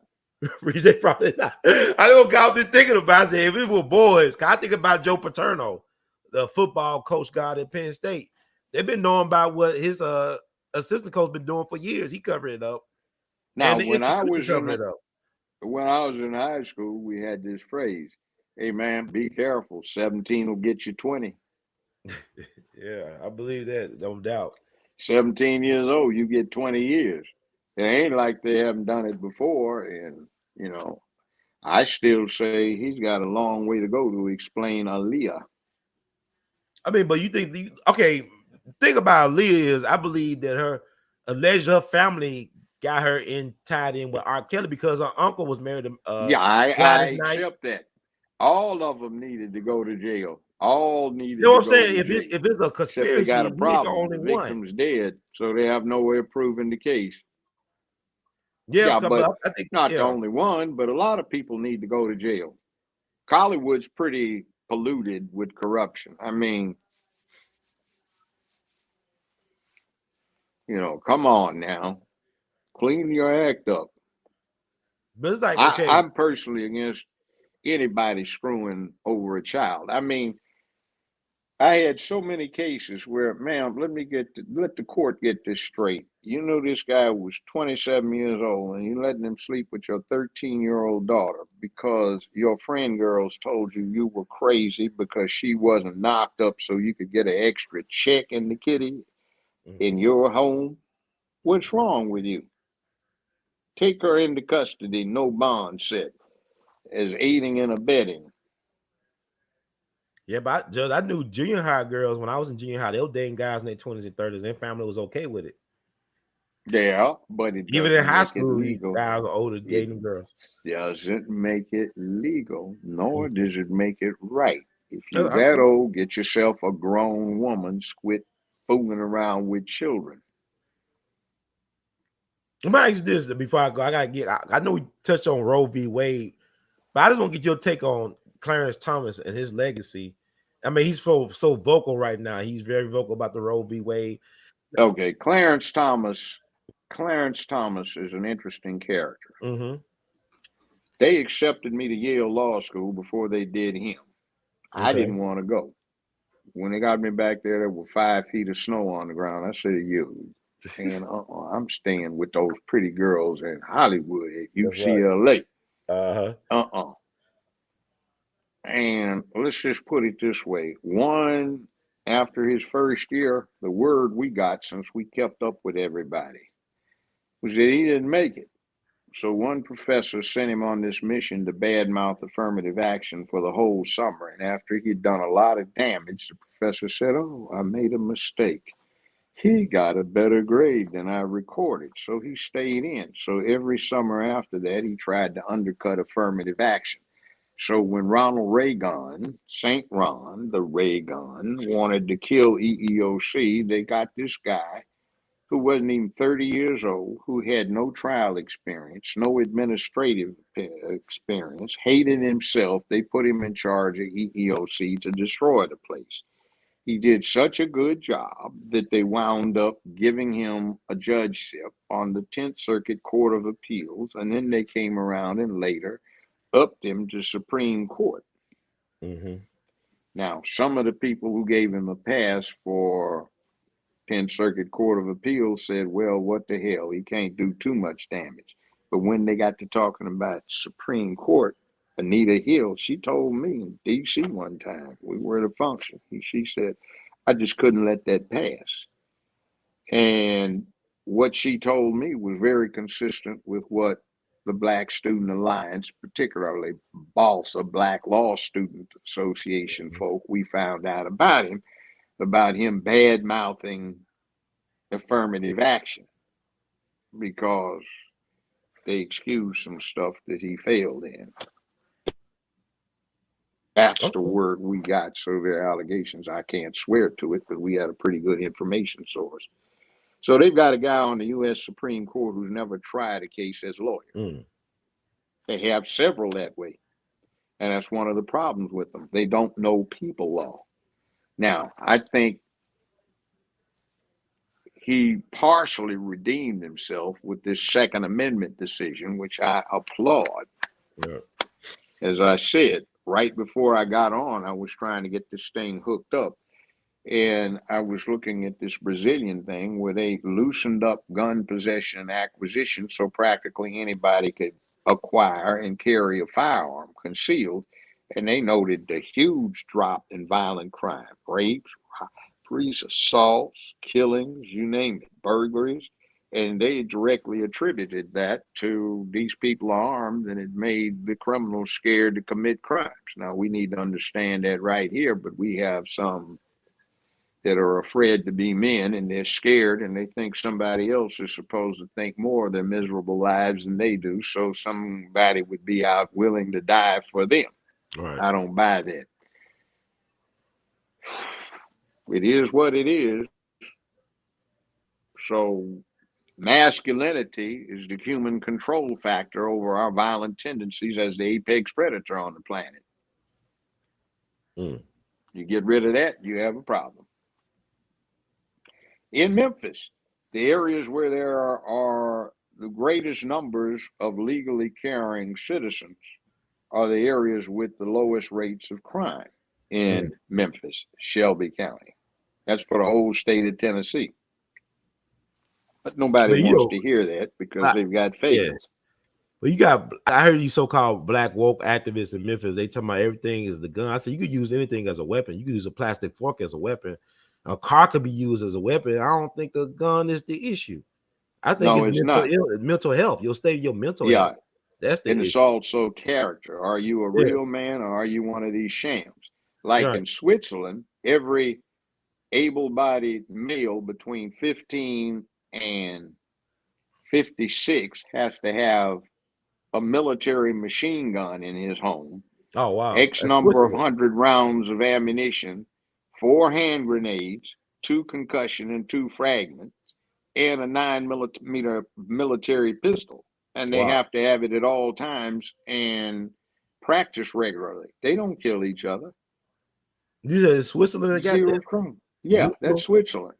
Wow. They just did it in Brazil. This year, they authorized the free acquisition and carrying of firearms. Their crime has dropped way down. These guys are not badasses. They don't want shootouts at the OK Corral. They want to kill you and feel safe doing it. I gotta ask you this, like, you know, we talk about, I know the Grandmaster J of the Never F Around Coalition. He got caught in that federal case in Louisville. He's facing some real time. What's your take on him and after all that on his what you know? I'm not all that anxious. I'll wait to see what the outcome is and then give an evaluation after that transpires. Yes, I sir. found that speculation based on what you hear in the newspapers is very risky because quite often the newspapers are nowhere near accurate in what they report. Yes, sir. Most of the time, at least in Memphis, they're very inaccurate. I remember there was a killing that excited the commercial appeal, and they had reporters in there, and the victim's family was in there, and they were lusting for blood. And the jury was deliberating and they had a question. So I brought everybody back into the court and I said, ladies and gentlemen of the jury, the court has been advised that you have a question. Yes, sir, that is. Mr. Johnson, it seems you're the foreman. Is that right? Yes, sir, that's correct. Have you reduced the question to writing? Yes, sir, we have. Ms. Schwartz, is this your question? Ms. Wilson, is this your question? Mr. Rodriguez, is this your question? Etc. And I polled the jury. They said it was. I said, Officer so-and-so, please pass that up to the court so the court can publish the question. Here's what the question was. Okay. If we, the jury, feel that the victim deserved killing, do we have to convict the defendant of killing him? So the commercial appeal was, and they just froze. And then they got up, walked out, and the family wanted bloodshed. They were just crestfallen because the guy that got killed, he did some pretty awful things to the defendant. So they Right. just nullified what the charges were, and they found him not guilty of first-degree murder. They found him not guilty of second-degree murder. They found him not guilty of voluntary manslaughter, so they deadlocked on involuntary manslaughter that carried a sentence of between 2 and 8 years in the penitentiary, presumed subject to probation. So the state wound up resolving that so the victim's family wasn't embarrassed anymore by letting him cop out to involuntary manslaughter, 2 years. Wow. So, Judge, I guess I ain't gonna hold you too long. Yeah, but And I really appreciate you sharing this wisdom. well, there's no problem, young brother. By the way, you have a lot of listeners who pay attention to you. White, black, brown, red, yellow in the Memphis area. I heard you told me like a good old So boy club. They know who I am. I think yeah, I they went to know who make the you are. Memphis And oh, Floyd by the rally. way, this too. Yeah, By the way, this here, I'm doing service and selling sauce. that's So right. it's JJB for mayor of Memphis, Tennessee in 2023. Send Brown downtown. And if you That's want right. the best sauce you've ever tried, Judge Joe Brown, JJB Barbecue, BBQ.com. You can order yourself some, and in a little while, it'll be on the shelves of your local grocery stores. So get a jump on the summer. It's some really good stuff. JJB BBQ and JJB in 2023 for mayor of Memphis, Tennessee. That winning combination. That barbecue sauce is good, Judge. It goes good with just about everything and anything. Yes, it does. French fries included. Yeah, this and this is not a What say? try to promote the good stuff. That's all. All Public right. Well, service, I'm out of public here. good. There you go. I'm out So of just here, think. So young we brother. got planned for your birthday weekend. You got anything coming up, or you just gonna I kick don't it know. Let easy me and see. eat some Let me see barbecue with what. some Judge Joe Brown barbecue sauce? Well, I have some of that around. I've had enough barbecue sauce of my own on just about everything, so we'll see where that goes. But anyway, I'm here, ready and willing to romp and stomp for 2023 for mayor of Memphis, Tennessee. So anyway, with that said, you know, I'm not red, I'm not blue, I'm independent, and I'm coming for you. So you can get good governance, get what you need. And when you vote for me, your bank account and your sense of rightness won't bleed. That's JJB in 2023 for mayor of Memphis, Tennessee. Y'all got the word now. Spread it around. That's good stuff, Yes, Brother Joe. sir. Thank you so much. Always pleasure. All right. All right, and that does it for this edition of We All Be. Thank you all for tuning in for the donations. King, BJ, Brother Dominique. Thank you, Sister Kara Dangerous. Check out Kara Dangerous Talk on YouTube. Great platform. Doing some good work over there. And I want to thank you all for being very patient and for spending time with us tonight. Now my Wi-Fi is acting all goofy, but it is what it is. Thank you, Brother Carlton, for tuning in and tuning out with us. In the words of Duke Ellington, we love you madly. So we're gonna do it up. But like I said, if you want to support the movement, because knowledge is the currency of the universe, but I still got to pay my bills. If you cash out your appreciation or donation at R2C2H2, that's $ R2C2H2. You can Zelle, Google Pay, or PayPal your appreciation or donation and use the email R2C2H2 at gmail.com. That's R2C2H2 at gmail.com. You can Vimo your support at R2C2H2. That's at R2C2H2. You can also buy Art of His Art, R2C2H2.com. I got to update the website. And you can buy, you wear this. Go down below the description to our official Teespring shelf. Access all our wonderful artwork on shirts by Brother Ron. Thank you all. Still Black Music Month. So we almost got 60 years. Oh, I said 60 days. I think 60 days of Black excellence officially. But every day could be a day of Black excellence. Never forget that. And let me read. Thank you, Brother Patrick, for your support as well. I always try to give the people what they want. Like Dick Gregory said, I'm the feeder. So I try to feed my people the good stuff as much as I can before I leave this plane of existence and on to my great reward, which hopefully it won't be anytime soon. But let me read a disclaimer. And check out us in the archives. We all BTV. You can listen to this, run it back. This is worth running back. Judge was on here for 2+ hours. So, disclaimer: the views expressed by hosts and guests on the We All Be TV platform are not the official views, opinions, beliefs, or perspectives of We All Be News or the We All Be Group Incorporated. We All Be News is an organization that thoroughly believes in supplementing the information narrative that is usually supplied by the corporate news entities with those viewpoints and expressions which may be marginalized or ignored for a plethora of reasons.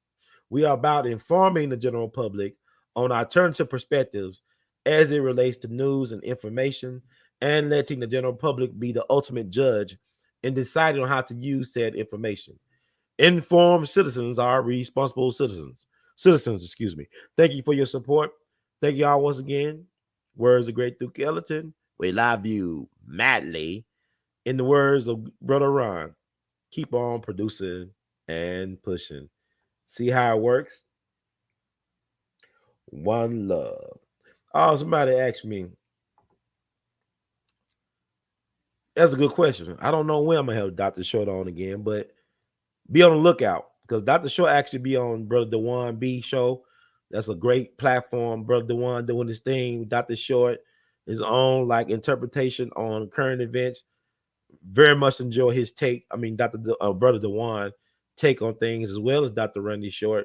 He's recovering from his health adversity early this year.